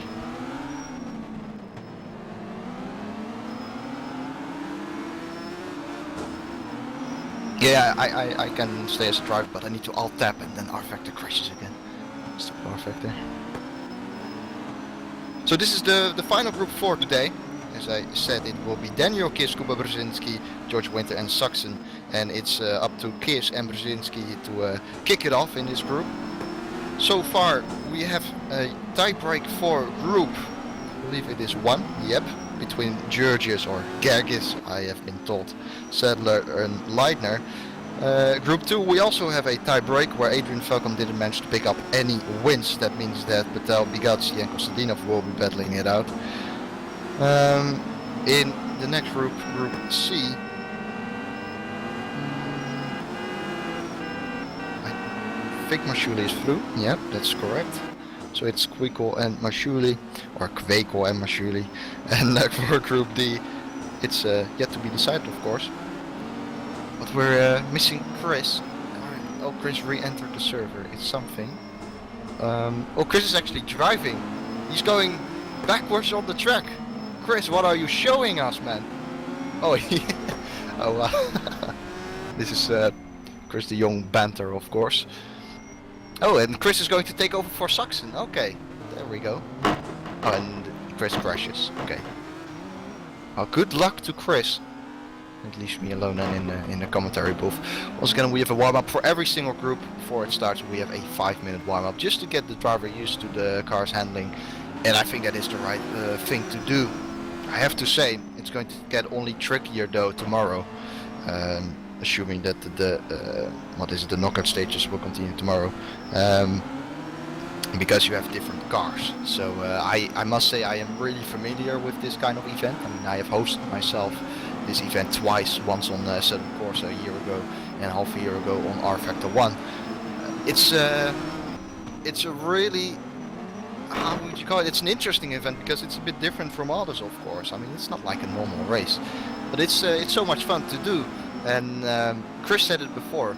When you are side by side with each other, so let's say in a penultimate corner, you come, you're at the bridge, just went over the bridge, and the driver on the inside lane is just going through that hairpin up to the penultimate corner. You can hear the guy behind you. You can sometimes even see him, and you are just, you know, it's just, you know, push, push, push. Sometimes you make a mistake because of that, but that's the beauty of this this kind of event. Is the Jong again has crashed. The Jong is crashing the whole time. I cannot believe it. And he presses escape again, but he has to go out. So Group D looks a little bit different with the absence of Saxon, Kris, Brzezinski, Winter, and the Jong is how it's going to look like. And I sincerely hope that the Jong isn't going to get lapped. But he spun once again, although he half spun it into the first corner already. This is epic, just epic. Oh wow, Kris. Kris is lost, absolutely lost. Anyway, enough banter about Kris. If you are wondering what kind of cars will we see tomorrow, obviously we're seeing the Palatov D4 or whatever it is called today. Tomorrow I know that we have a 911 modded by Apex Modding. I know we have a Skip Barber. I know that we have an odd spec F1 car. I say that with a question mark, but I believe we have oh, it's Formula 3, okay. So like a 66 Formula 3 I think it is, which is going to be epic. It is a really nice car to drive around this track. Sorry, say again please. Oh yeah, and we have the Renault Megane or Megane. However, stupid French people. No, of course not. With the weird pronunciation. Okay, yeah, stupid American people with their weird pronunciation, I should say. And Kris de Jong just got smashed into the barrier. Oh, Kris is stuck in the barriers. I don't know. He's stuck with another guy in the barrier behind the pit exit, actually. Holy cow, what is going on over here? I'm sure Kris just doesn't want to press escape, just because he is laughing his ass off right now, so to say. And there we have another crash. Okay. However, first race of this group after a banterous, that's not even a word, but whatever, a banterous warm-up session. First race, as I said, though, Daniel Kiss against Cobb Brzezinski. That will be an interesting one. In the, what is it called? Oh, and Kris de Jong is going to do a Marago deck. Kuba just joined. There we go. Kuba a bit late. Kuba actually was one of the people who were in the finale in the events on the Race of Champions I hosted half a year ago. So Kuba knows this track definitely. And Kiss is a really nice and quick driver as well. Very nice bloke, very nice guy. So let's see.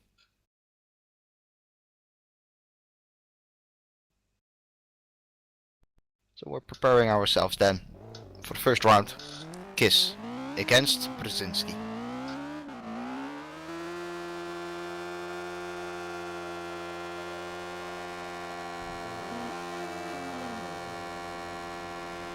Attention grid, will all non-essential personnel leave the grid now.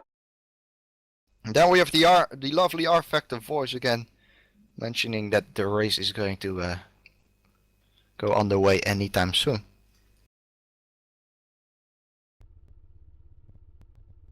Brzezinski lines himself up, is now waiting for Daniel Kiss.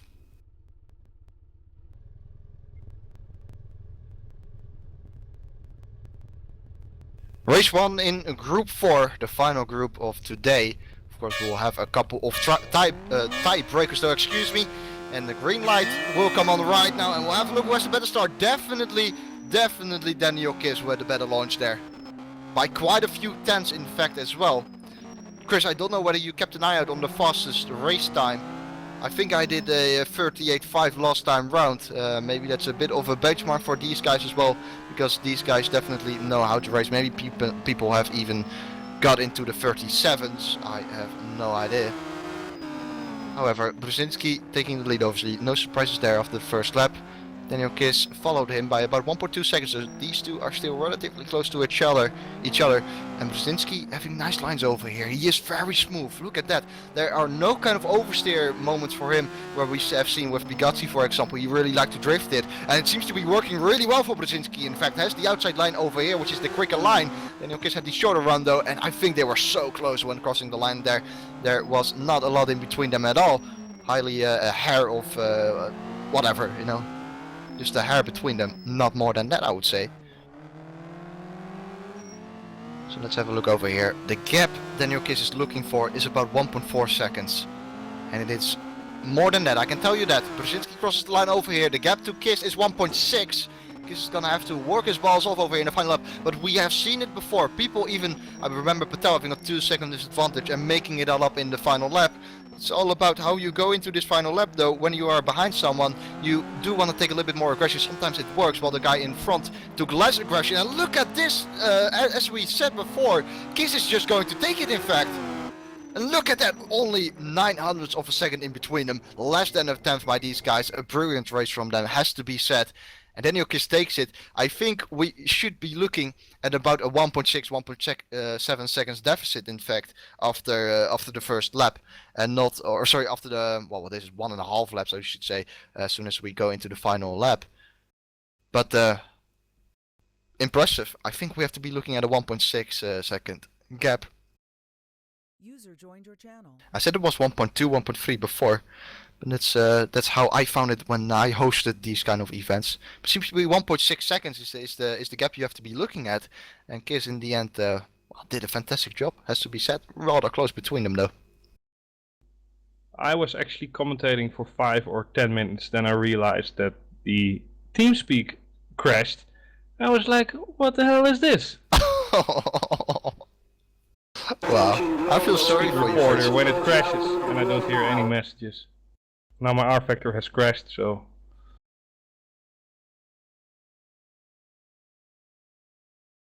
sorry for that. Do you have to relaunch? Yeah, you do. Okay. I do. So it is Kris de Jong going to race up next, I believe. Oh, wait. I only have a keyboard. I'm not gonna race. And by the way, I'm gonna DNF anyway after 3. I'm gonna DNF anyway after 3 corners. Now I'm coming. If I really have to. I mean, I got the ski board here, bruh. So.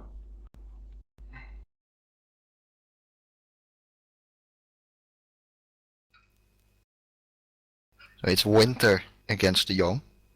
It's more of a question how many corners Kris de Jong can make. Do I actually have to race? Yes, of course, Kris. Oh, holy fuck. I have a keyboard, you know, I don't have a wheel set up. I don't have a wheel, but let's make this a fun thing. Will I get lapped? Since when do I have to race? I didn't even sign up. What the hell? Yeah, People Saxon didn't show up, so you're basically replacing him then. Okay, I'm replacing John Eric Saxon. Well, Exactly. what an honor. Holy shit. Okay, there we go then. With the, my throttle is A, my brake is Z, and obviously Attention, I'm non-essential personnel leave the grid now. what? Fuck this guy. So, I can't make a false start, it seems. So I can't jump the lights, and you know. Oh my god, the stadium is so full with digital people. I got so many people to disappoint here. yeah, you can feel the pressure. Yeah. And I wanna go. Here we go. Here Take we us go. through it, Kris. Take us through it if you can. And here we have to start with Kris de Jong and George Winter. Wow. And Kris de Jong. Oh shit! My things didn't work. Restart, please. I have to put my things on. Sorry, Kris. Restart, please. I didn't save my settings. Sorry, dude.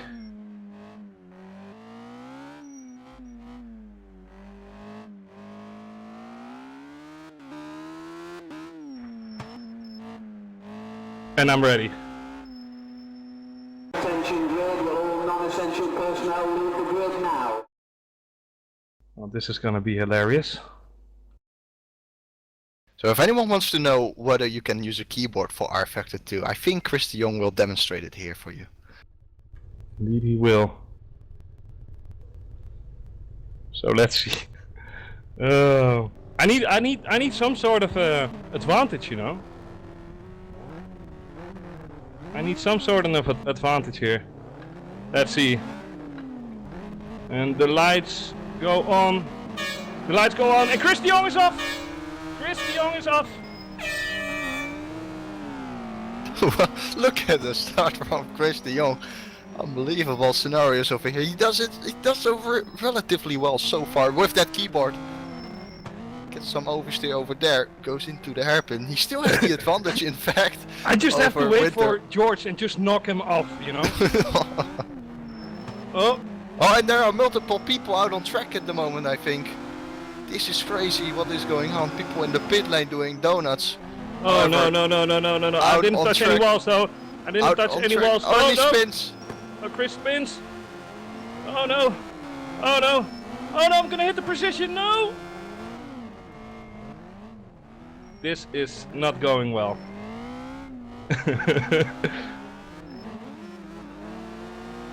Yeah, I need to get out of this car and go into that In the too fast precision. for you twister car. And just do this.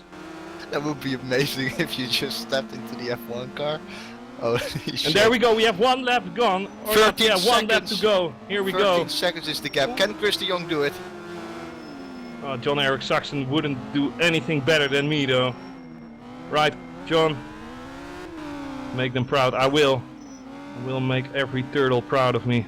President, the audience wants you to focus on Chris's car, not on George's car. In the broadcast. There we go with the finish. Oh, there we go. Whoa, whoa, whoa, whoa, whoa. It's one more lap! One more lap. No. Kris de Jong It's being one more majestic lap, as Kris. fuck. And there comes Winter, careful, careful! Careful. Where? Oh There. fuck! There's a guy on track. Go, George. Go. George has No, no, finished, no, you got no. lapped. Okay, retard award given to Kris de Jong here by Kris de Jong. Definitely the biggest retard of the day. You but- didn't hear George coming, or you just saw No, him no, no. I suddenly? didn't hear it. I was focusing on you guys. Amazing. Chris and Kiss. I have to do it again. Kris is gonna have to do it again. Seriously. Seriously. I like it. Okay, now no false starts then, or. Well, I'm in the pit still.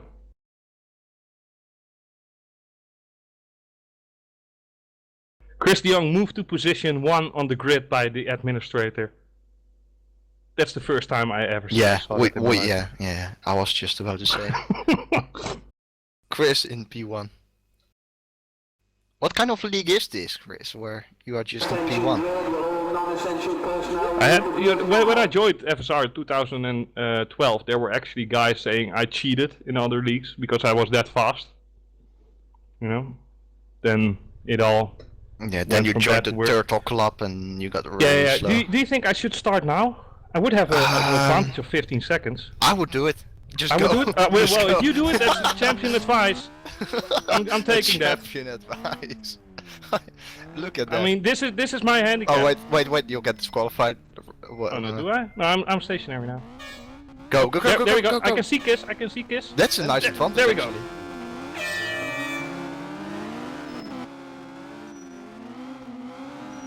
I don't get any flags or whatever. That's cool. Oh, there goes Kiss. Holy shit.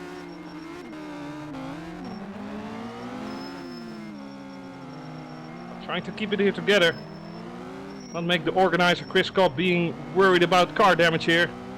It's Kris de Jong with a 20-second gap that's increasing 1 second every 3 seconds. 6.9, Kris. Oh, oh, ouch, that was the wall. That was the Oh, one. whoa, whoa, whoa, whoa, whoa, whoa, whoa, whoa. Put it in Oh shit, reverse. how do I reverse it in fucking keyboard? Just press S. Oh man. This is, I'm just gonna drive backwards. Reverse. 'Wow. 'Cause, This is undoable. Seriously, if you ever wonder why you shouldn't drive with a keyboard in a sim game, well, this is a nice reason. Oh, he's gonna lap me. I have to.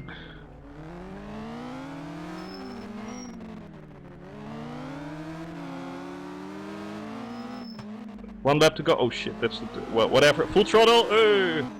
That's actually quick. Yeah, no, That's- definitely. that's actually pretty quick. I'm noticing how quick it is. Just use the wall, seriously.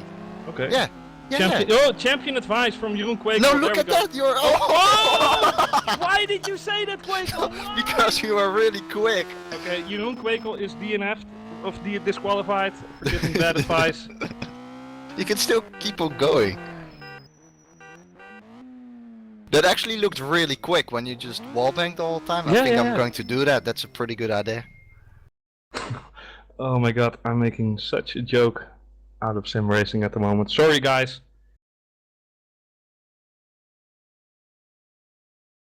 Why didn't Saxon come then? Was I the best replacement, you know?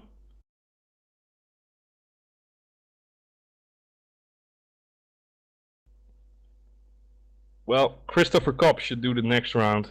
I mean, he told us he doesn't race that much, but if he does have a Fanatec Club Sport wheel. So show us what you got, Kris. I agree. I think Yeah. we should get... It's no, two guys who seriously. agree. I think we should get the president to do a lap. Yeah. I mean, we Why couldn't not? get André Koensman here, so... Attention, We need at least one famous person. Personnel leave the grid now. Right, serious business. Oh, Who's Brzezinski that in the against track? Winter. Who's that in the pit going out? Who is that? No, joking. Some I'm not guy, gonna do Kris de that. Jong. Okay, Brzezinski and George Winter then, the German and the Polish guy going head to head once again. Brzezinski in the greyish car, Winter in that black one. And 10 seconds Germany to go. versus Poland again. Exactly. How will this end? With a blitzkrieg.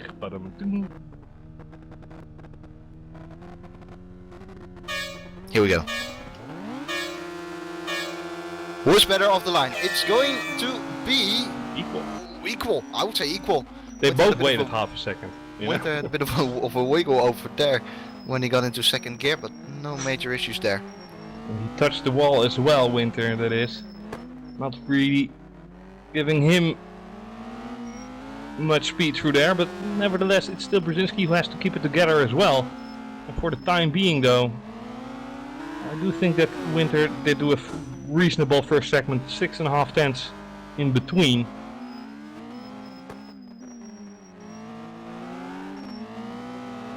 Brzezinski keeping it tidy so far. Brzezinski is not the guy who goes drifting into the corners. He's really controlled when you see him going into the corners. There's no kind of rear end stepping out or whatever. Very nice and controlled. Cuba definitely has to win this one, but it's not looking bright for him at the moment. One lap still to go, and this is the segment where Cuba really has to shine, because the last segment for him is the inside. It's Here looking we good for go. Kuba. He has the outside still. Oh yeah, Have he the does have outside. the outside. So basically, Brzezinski is already ahead, even when going into the final lap, which will be the quicker lap for him, as it's the outside. Yeah, he just has to keep it together, Yeah. not, you know, fly over any bridges of some sort. There he goes, keeps it nice, steady and conserved, driving towards the start-finish line. Cuba Brzezinski 39.401. We already saw Jeroen Kweekel doing a, what was it? 138.7. 5. Really 0.5. I'm a racer, I know it better. There we go, 138.5. What an amazing job. Even 9 tenths faster than Brzezinski did.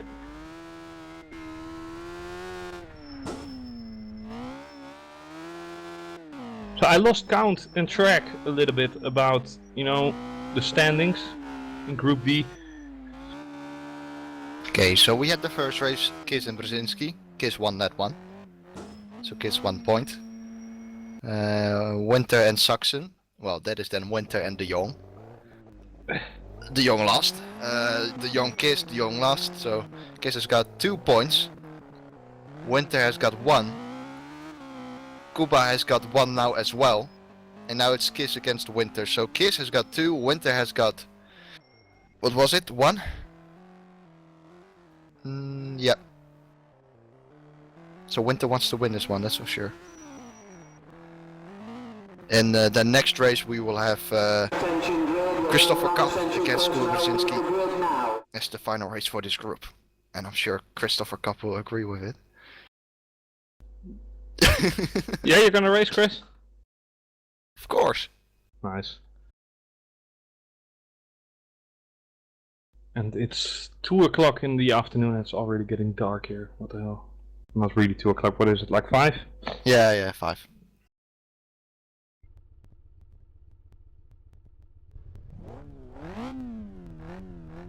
So Daniel Kiss versus George Winter. Daniel Kiss, winner of the Australian Grand Prix in WC. Will he win this one as well? Yes, the Here better goes. launch. Slightly. But he had a better launch, that's for sure. And George Winter looking really insecure here through this first section.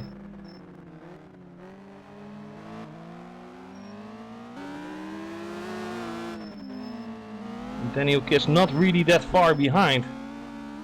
Touching the wall slightly though, this is going to cost him a lot of momentum. Manages to make it up for in this lap. You know what I think? I mean, if you start from the inside of the track, you have an advantage, since you can carry more speed through the outside. And if you start a race, you cannot really capitalize on that. Maybe.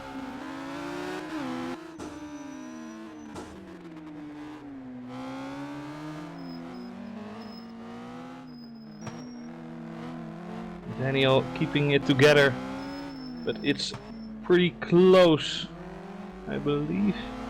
Or am I wrong? Well, it's Yeah, it pretty is, close it indeed. is, it is, it is. Look at this. George Here we Winter go. here. Oh, He's what a not- close finish. One, This Kiss is still going to keep on going, of course, sorry. yeah, one What lap. was it? I'm hyping the wrong lap. Yep. That was my Derp, fault. derp. Nevertheless, 1 lap to go, 1 lap on the clock, and still no definite winner here. George Winter has to keep it everything, give it everything he's got in this last lap. 2 seconds. Oof. 39.3 from Kiss. Well done.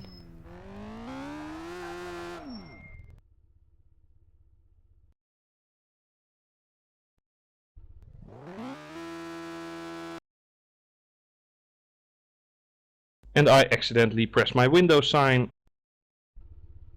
R factor again.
I am now.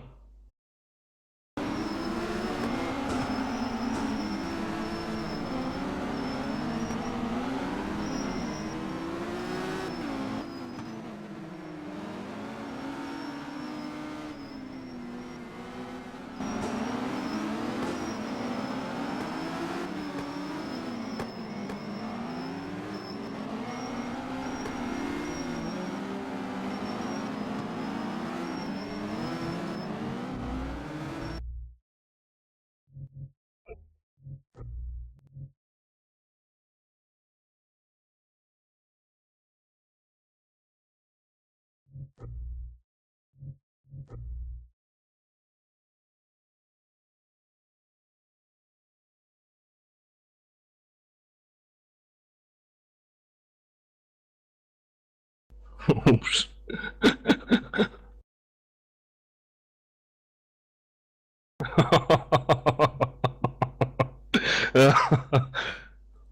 Nou, dat kan gewoon niet hoor.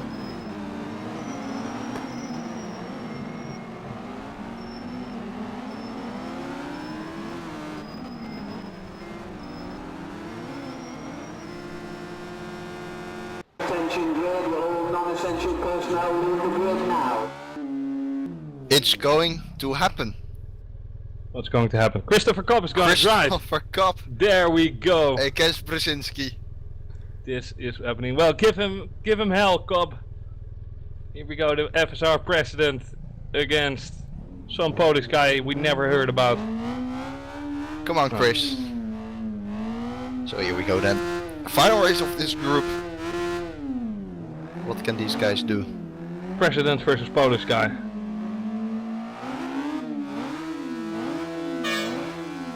Here we go, we got the lights off, most exciting race of the day. No, joking, but there we go, Chris a little bit slower off the line than Cuba. But Christopher Cobb can't do worse than the other Chris. That's a good point actually. Yeah, oh, no, he keeps it on the line. Very laggy. Complaining about the lag, Christopher Cobb is. Aw, Typical racing driver typical, yeah. excuse. What an Uses the wall to get past. Yeah, do it, do Using it. the Kweekel Do it, strategy Chris. there. Go up the wall. Yeah. Oh, really using the Kweekel strategy here. Ooh. That looked really quick. And he has a broken car. He smashed the car. And that's GG. Well played, Cuba Brzezinski. Getting this last win. Actually gets flagged off as accident there. Did you really have to wallbang? It is so quick.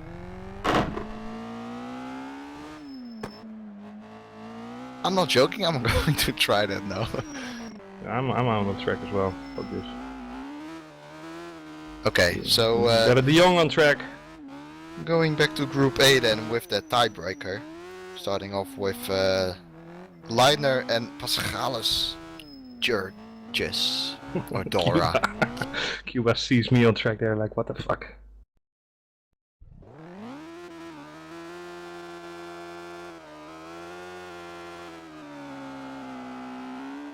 So yeah, it's Pascales Gergis versus Norbert Leitner.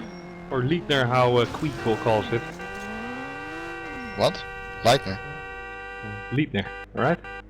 I always say Leitner. Oh. Norbert Scheidner. Chris throwing in some Dutch words. Did you guys know that broadcast is actually a Dutch word as well?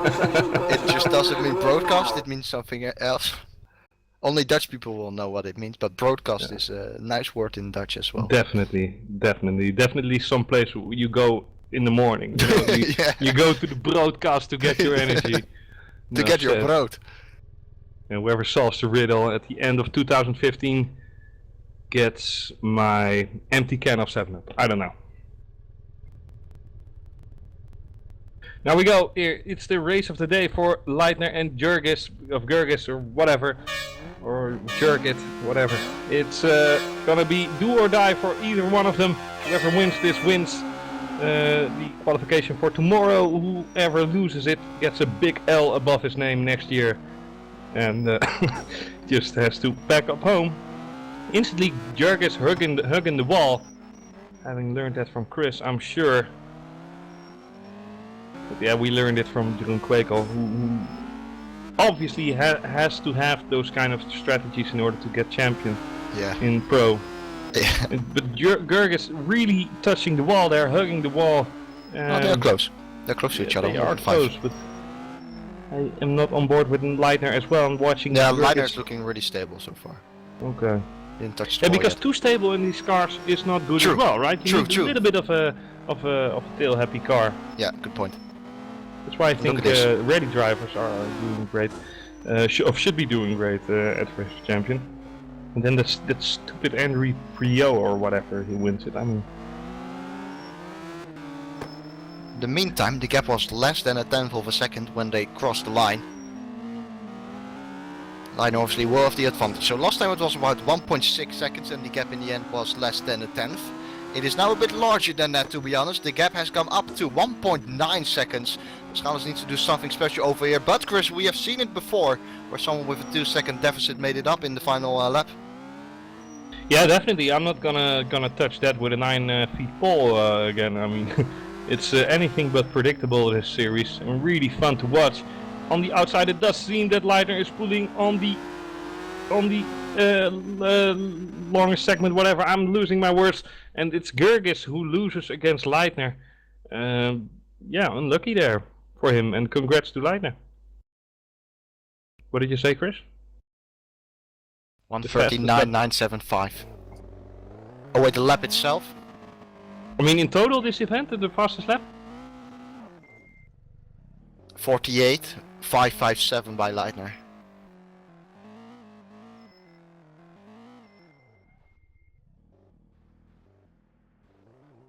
You got it? So 48.557. this was it for today, wasn't it? No. Well, we have 5 more races. That is really nice. I only thought we had 4 groups.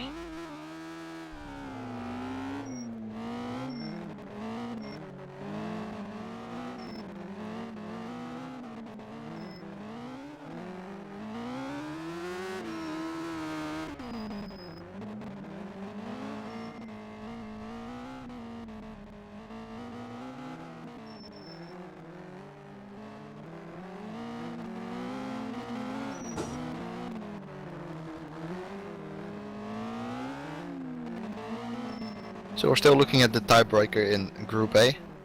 It's Georges once again. Fortunately, you're not looking at me making a mess of myself on the track. Against Sadler. Oh, let's have a look what Kris Jong is doing then. Did you get your wheel? No. Me? No. Keyboard OP, man. Okay.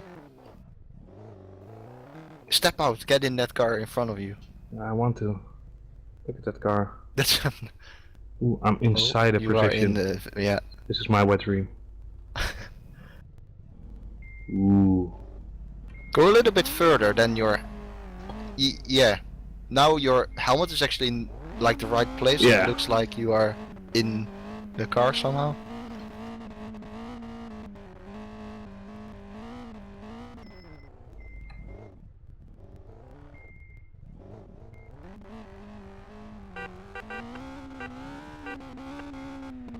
There we go.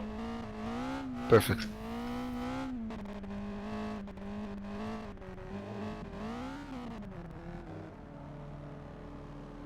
Attention grid, all non-essential personnel leave the grid now. So I actually think it's really fun to have this, you know, unprofessional, just brag it out, commentary, whatever. Kind of a circus show. And people talking during the races as well. I mean, the high of the mood is really mellow.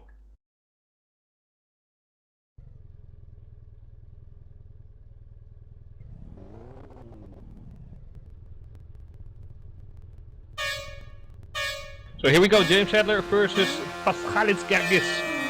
I already thought they were done. And Paschalis uses second gear during the start. Oh, Don't know if that's a thing, but he... good spot.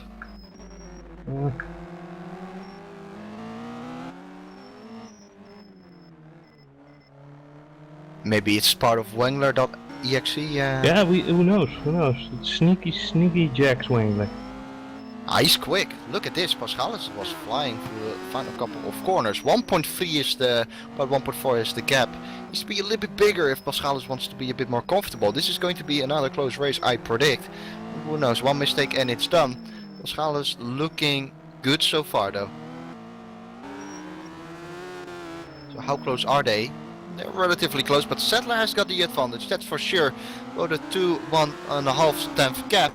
It's indeed about 1.5 tenths. Paschalis cutting the first corner as much as he can without touching the wall. No touches so But here far he for wins a lot. Paschalis. I think Paschalis made a really nice sector there.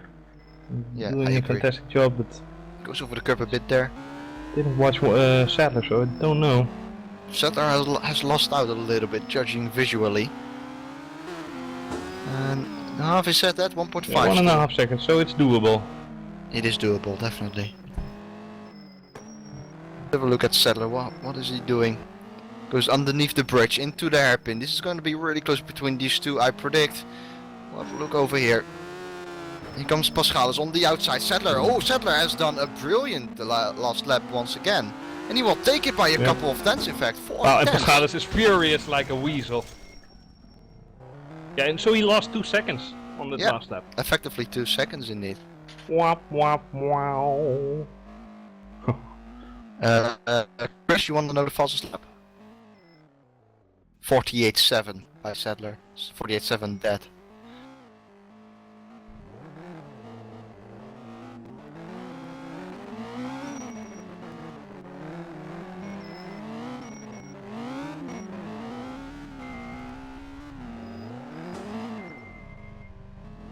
So yeah, that means Gurgis is out indeed. How First time unfortunate for him.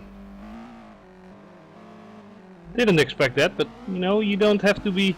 It's not necessary to be quick in Race of Champions when you're in real FSR, you know.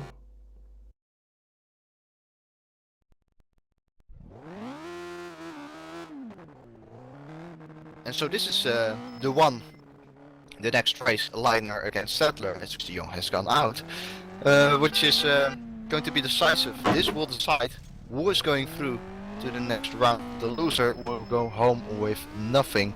I'm just a other medical than car very in case sad something face. goes wrong.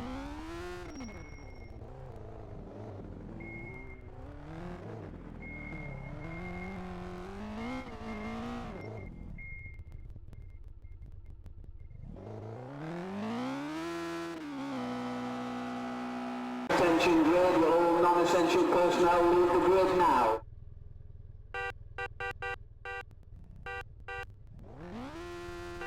Who is going through to the next round? Is it going to be Liner or is it going to be James Sadler? Find out in about 20 seconds when the race is going to start. Norbert Liner in the grey car, or sorry, the green car or yellow, whatever it is, will start from the inside, and Sadler with the black car on the outside lane. And we've got a couple of seconds before we're going to go. This is a decisive one. This will be an interesting race. This is very important indeed for these guys. And they are off right about now. Liner having a good start, a better initial launch, that's for sure. Getting a couple of hundreds on the start day already on Sadler. Sadler needs to do the best he can on the outside lane over here. It's a little bit deep at the moment, so not all that tidy for Sadler. But he can still improve. Definitely plenty of time left for him. Here comes Liner over the bridge. Liner definitely quite close to Sadler. Is he within a second though? That's gonna be crucial. He seems like he is. Yep, definitely. 7 tenths of a second between Sadler and Liner. Liner having the upper hand. Liner showing that he definitely wants to go onwards to tomorrow. He wants to become the champion of champions.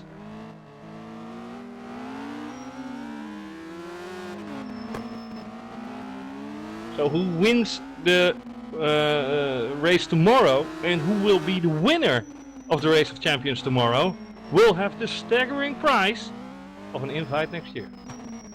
So you guys know. But it's well fun to be here. I mean, I really don't understand why people like Bono really don't like this kind of events. Maybe because they're not 100% serious, but I can guarantee you these drivers are driving completely serious at the moment. I mean, they're still bragging rights and glory on the stake, right? So Definitely. It's a nice and fun event, but at the same time you want to show your opponent who is boss, and who is going to be boss over here. Maybe Leitner. I think it is going to be Leitner going through to the next round. Sadler is too far back in the final couple of corners, and so it's going to be Leitner who goes through to tomorrow with a 2.5 tenth gap to James Sadler.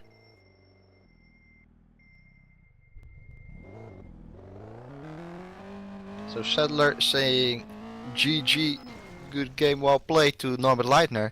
And indeed a strong time from Leitner, a 1:39.5 total race time. It's not a bad time at all.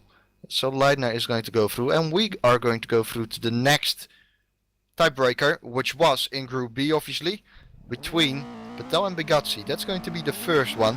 Then after that we will see as well Kostadinov. So it's all about Patel, Bigazzi, Kostadinov over here. Falcon in Group B didn't pick up a single win, therefore is out. But we need to decide which two are going through to the next round. Who would have thought that Patel would be out without a win? Well, Falcon. Oh, Falcon. Yeah, sorry. I mean, Falcon has always been a fast guy. Oh yeah, definitely. But by the way, you just said, Jeroen, that you want to show people who's boss around here? Yeah, of course. So that's giving us a little bit of insight into your thinking. I mean, I imagine you driving in P2 with P1 in front of you with 1 second to spare and you're like, I'm gonna show you who's your daddy, you know, during the race. No? No. Would be funny. I can see it now, you know, Michele Di Alessandro driving in front of you in Melbourne and you're like, who's your daddy, Michele? Who's your daddy? Remember what happened with D'Alessandro in round 1 for Pro in Australia? Do you remember when there's a car who was stationary on the track? Loads of cars were stationary on the track. Yeah, but he crashed Michele off. You don't remember? Oh yeah, talked about it. P2 in this. Yeah, no, of course. Well, maybe that can happen again. So Patel really has to step it up now. This is either do or die for him, I believe. He got Isn't beat it? last time. That's a good point with our president, which our president made. Patel got beaten last time by Bigazzi. So let's see what he can do this time. Ooh, Bigazzi has got a super advantage at the moment, I think. Yeah, really. I mean, he's 1.5, looking like cheating, but okay. he's probably not cheating. But Bigazzi looks so incredibly quick at the moment, going so quick through all these corners. He clips the curbs a lot of times though, and those curbs are really big and large. Sometimes it can unsettle the car a little bit. But the gap was 1.5 before, and look at this, Bigazzi still has got a couple of tenths advantage in there. Definitely so, and with crossing the line half a second, and he is in the lead. Well, let's see, you did a 38.5, 138.5. So if Bigazzi does that as well, or maybe 139, you will definitely know how fast you were.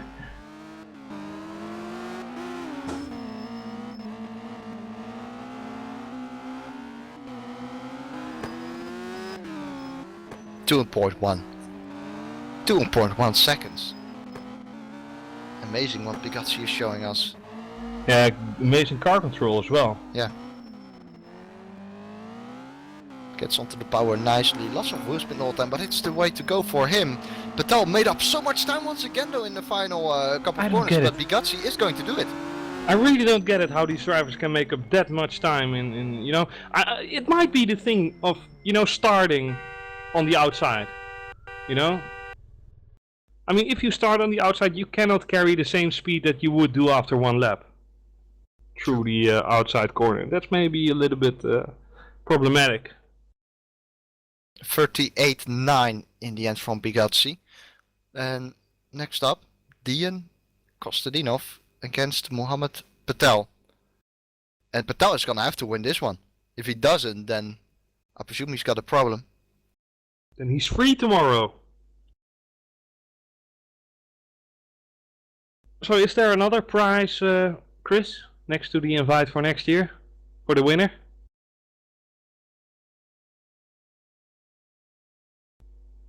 What, a $50 gift certificate at McDonald's? Wow, okay. Did I just hear that? I think I did, Kris. Wow. I think I heard that right. $50 able to spend yeah, you on can McDonald's. either get 15 Big Macs or like 50 like Euroknallers, whatever. Euroknallers hier, hoi. No. 50 McRockets gewoon hebben. 50 Happy Meals. Those are not €1, I think. Ik heb echt geen idee. Ik ook niet, ik neem nooit een Happy Meal. Okay, enough banter though. Yeah, enough Dutch banter. We're talking about Happy Meals. Hopefully Dian Kostadinov will have a happy meal on Mohammed Patel. I mean, Dian Kostadinov is taking this the most serious of us all. I mean, I sounded my horn and Kostadinov was instantly like, shh, I need to focus. So here we go, hopefully he got the focus he needs. He has to be one and all Zen and one and all Buddha, and they are relatively clean off the line. Ooh. The red car of Patel was a little bit faster though. Kostadinov almost lost it in fact on the start. Got really close to the wall in fact, got too much wheel spin. Yeah, he's And that cost focused. him a bit. He is focused alright. So either who wins this moves on to the next race tomorrow? No, we've got another tiebreaker after this one I believe. It's the gap is not visible for me at the moment. I don't know how about you, Kris. Same, but I think Dion is a little bit behind judging on his driving at the moment. He touched the wall like half a lap ago. He's up for But it. I don't know. Let's have a look actually over here. This is a good indicator. Oh yeah, This you're is right. going to be Kostadinov indeed in front. Yeah, but that's not enough After of a one gap. lap. It's one lap. I mean, Was this- it? yeah, this is the first lap now, so they still need one more to go. So let's see. Kostadinov has to just keep it together here and, Oh, yeah, of and course, try you're again right. on the outside. Yep. But I do stick my ground with the fact that you gain a lot more time when you're Kostadinov right now on the outside than at the start. But yeah, whatever. 1.5 seconds the gap. He's drifting through this first corner. That's not gonna do anything good right there. But he's definitely motivated. Young Bulgarian, Ukrainian, whatever. He can do it. I think he can do it. All Yeah, depends he on these can. final couple of corners. He has the shorter run though. Look at this! Touches the wall on the exit! It's the touch of Kostadinov. It's the Patel touch wins. on the wall. And the time 48.262, his fastest lap. 39.490 total race time. Ah, that was another relatively close one. But Patel had to win that one, and he did so. Darn twisters, huh?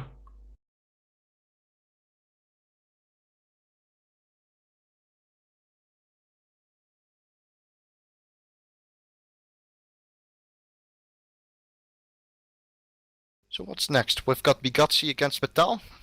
Okay, Bigazzi against Kostadinov. Oh yeah, that makes sense. These two haven't driven.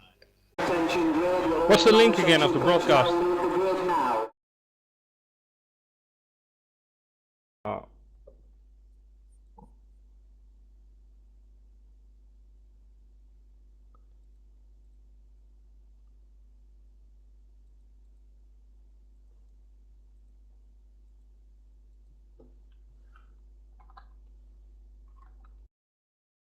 So let me have a look. If Kostadinov wins this one, they're all still going to be tied, and I think then it counts who had the fastest lap. I said it with a question mark, but I believe that is the case. Next race is on the way though, and Bigazzi in the green car, definitely at the better launch on the inside line over there. Kostadinov in the brighter greenish yellow car keeps on going as well. Obviously you cannot stop, and why would he? Into the hairpin though for the first time for Kostadinov on the inside line, and then following up in the second hairpin, which you could take with a double apex, a bit of a V line into there. Kostadinov doesn't do that. However, Kostadinov looking so far so good, but Bigazzi is right on his toes. I think Bigazzi has got the kind of gap he is looking for at the moment. Visually it didn't look like that much of a gap, so Kostadinov is gonna have to put the pedal down to the metal. Goes over the bridge over here. A little bit of a jump, bit of airtime when you go over the bridge, and Bigazzi definitely having the advantage over here. Kostadinov also having the longer outside turn there. 4.5 tenths, that's what's the gap is at the moment. And what can Kostadinov then still do is rather close to the wall there. He clips the curb nicely, a bit of oversteer though on the exit because of that, as once again the curb unsettled the car. Here we go, this will be a good indication. Kostadinov nicely through the last couple of corners.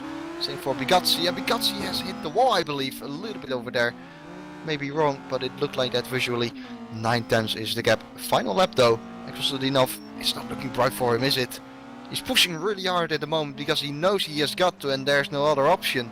He's sliding a lot all over the place in the first couple of bends of this lap, but Bigazzi definitely is going to take this. And Bigazzi on 2 points in the tiebreaker over here. Half a second still the gap in the end there, and a 39.0 from Bigazzi. Nice job from him. You need anything else, Kris? Cobb? The timings? Fastest laps? Okay.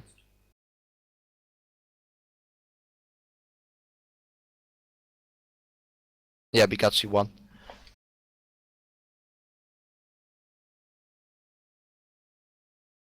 Yeah, the Bugatti won 2.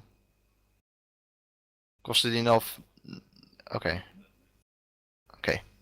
So Bugatti and Patel will be through to the next round. Kostadinov in the end dropped it. And is that it? I think it is. That is Unfortunately, indeed that is it. all for today. But we will be back tomorrow, and at what time?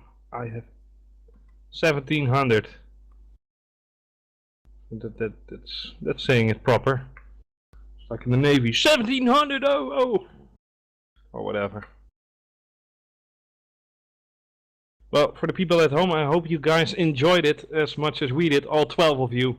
And well, hope to see you guys tomorrow again at 1700 GMT and see who will catch that fabulous prize of bragging rights to become the champion of champions.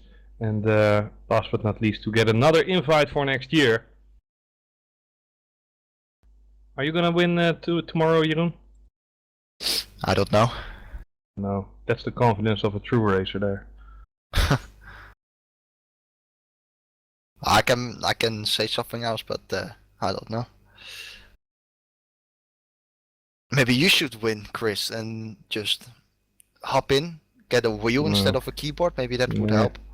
No, I'm reading Formula One news now. Pascal Wehrlein, the DTM champion, he says chances on a Formula One seat in 2016 are 50-50. Who are you gonna drive for, dude? Man or Marussia? I think that's a nice question to leave the broadcast with and end it with. Yeah, well, Let the people think about it at home.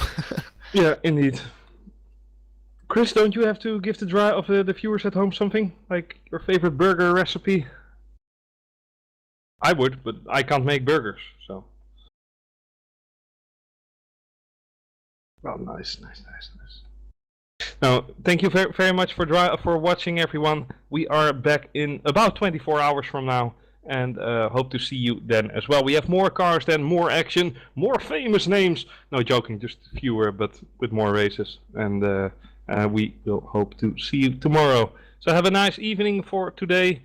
Easy on the booze in a few hours time, and see you tomorrow.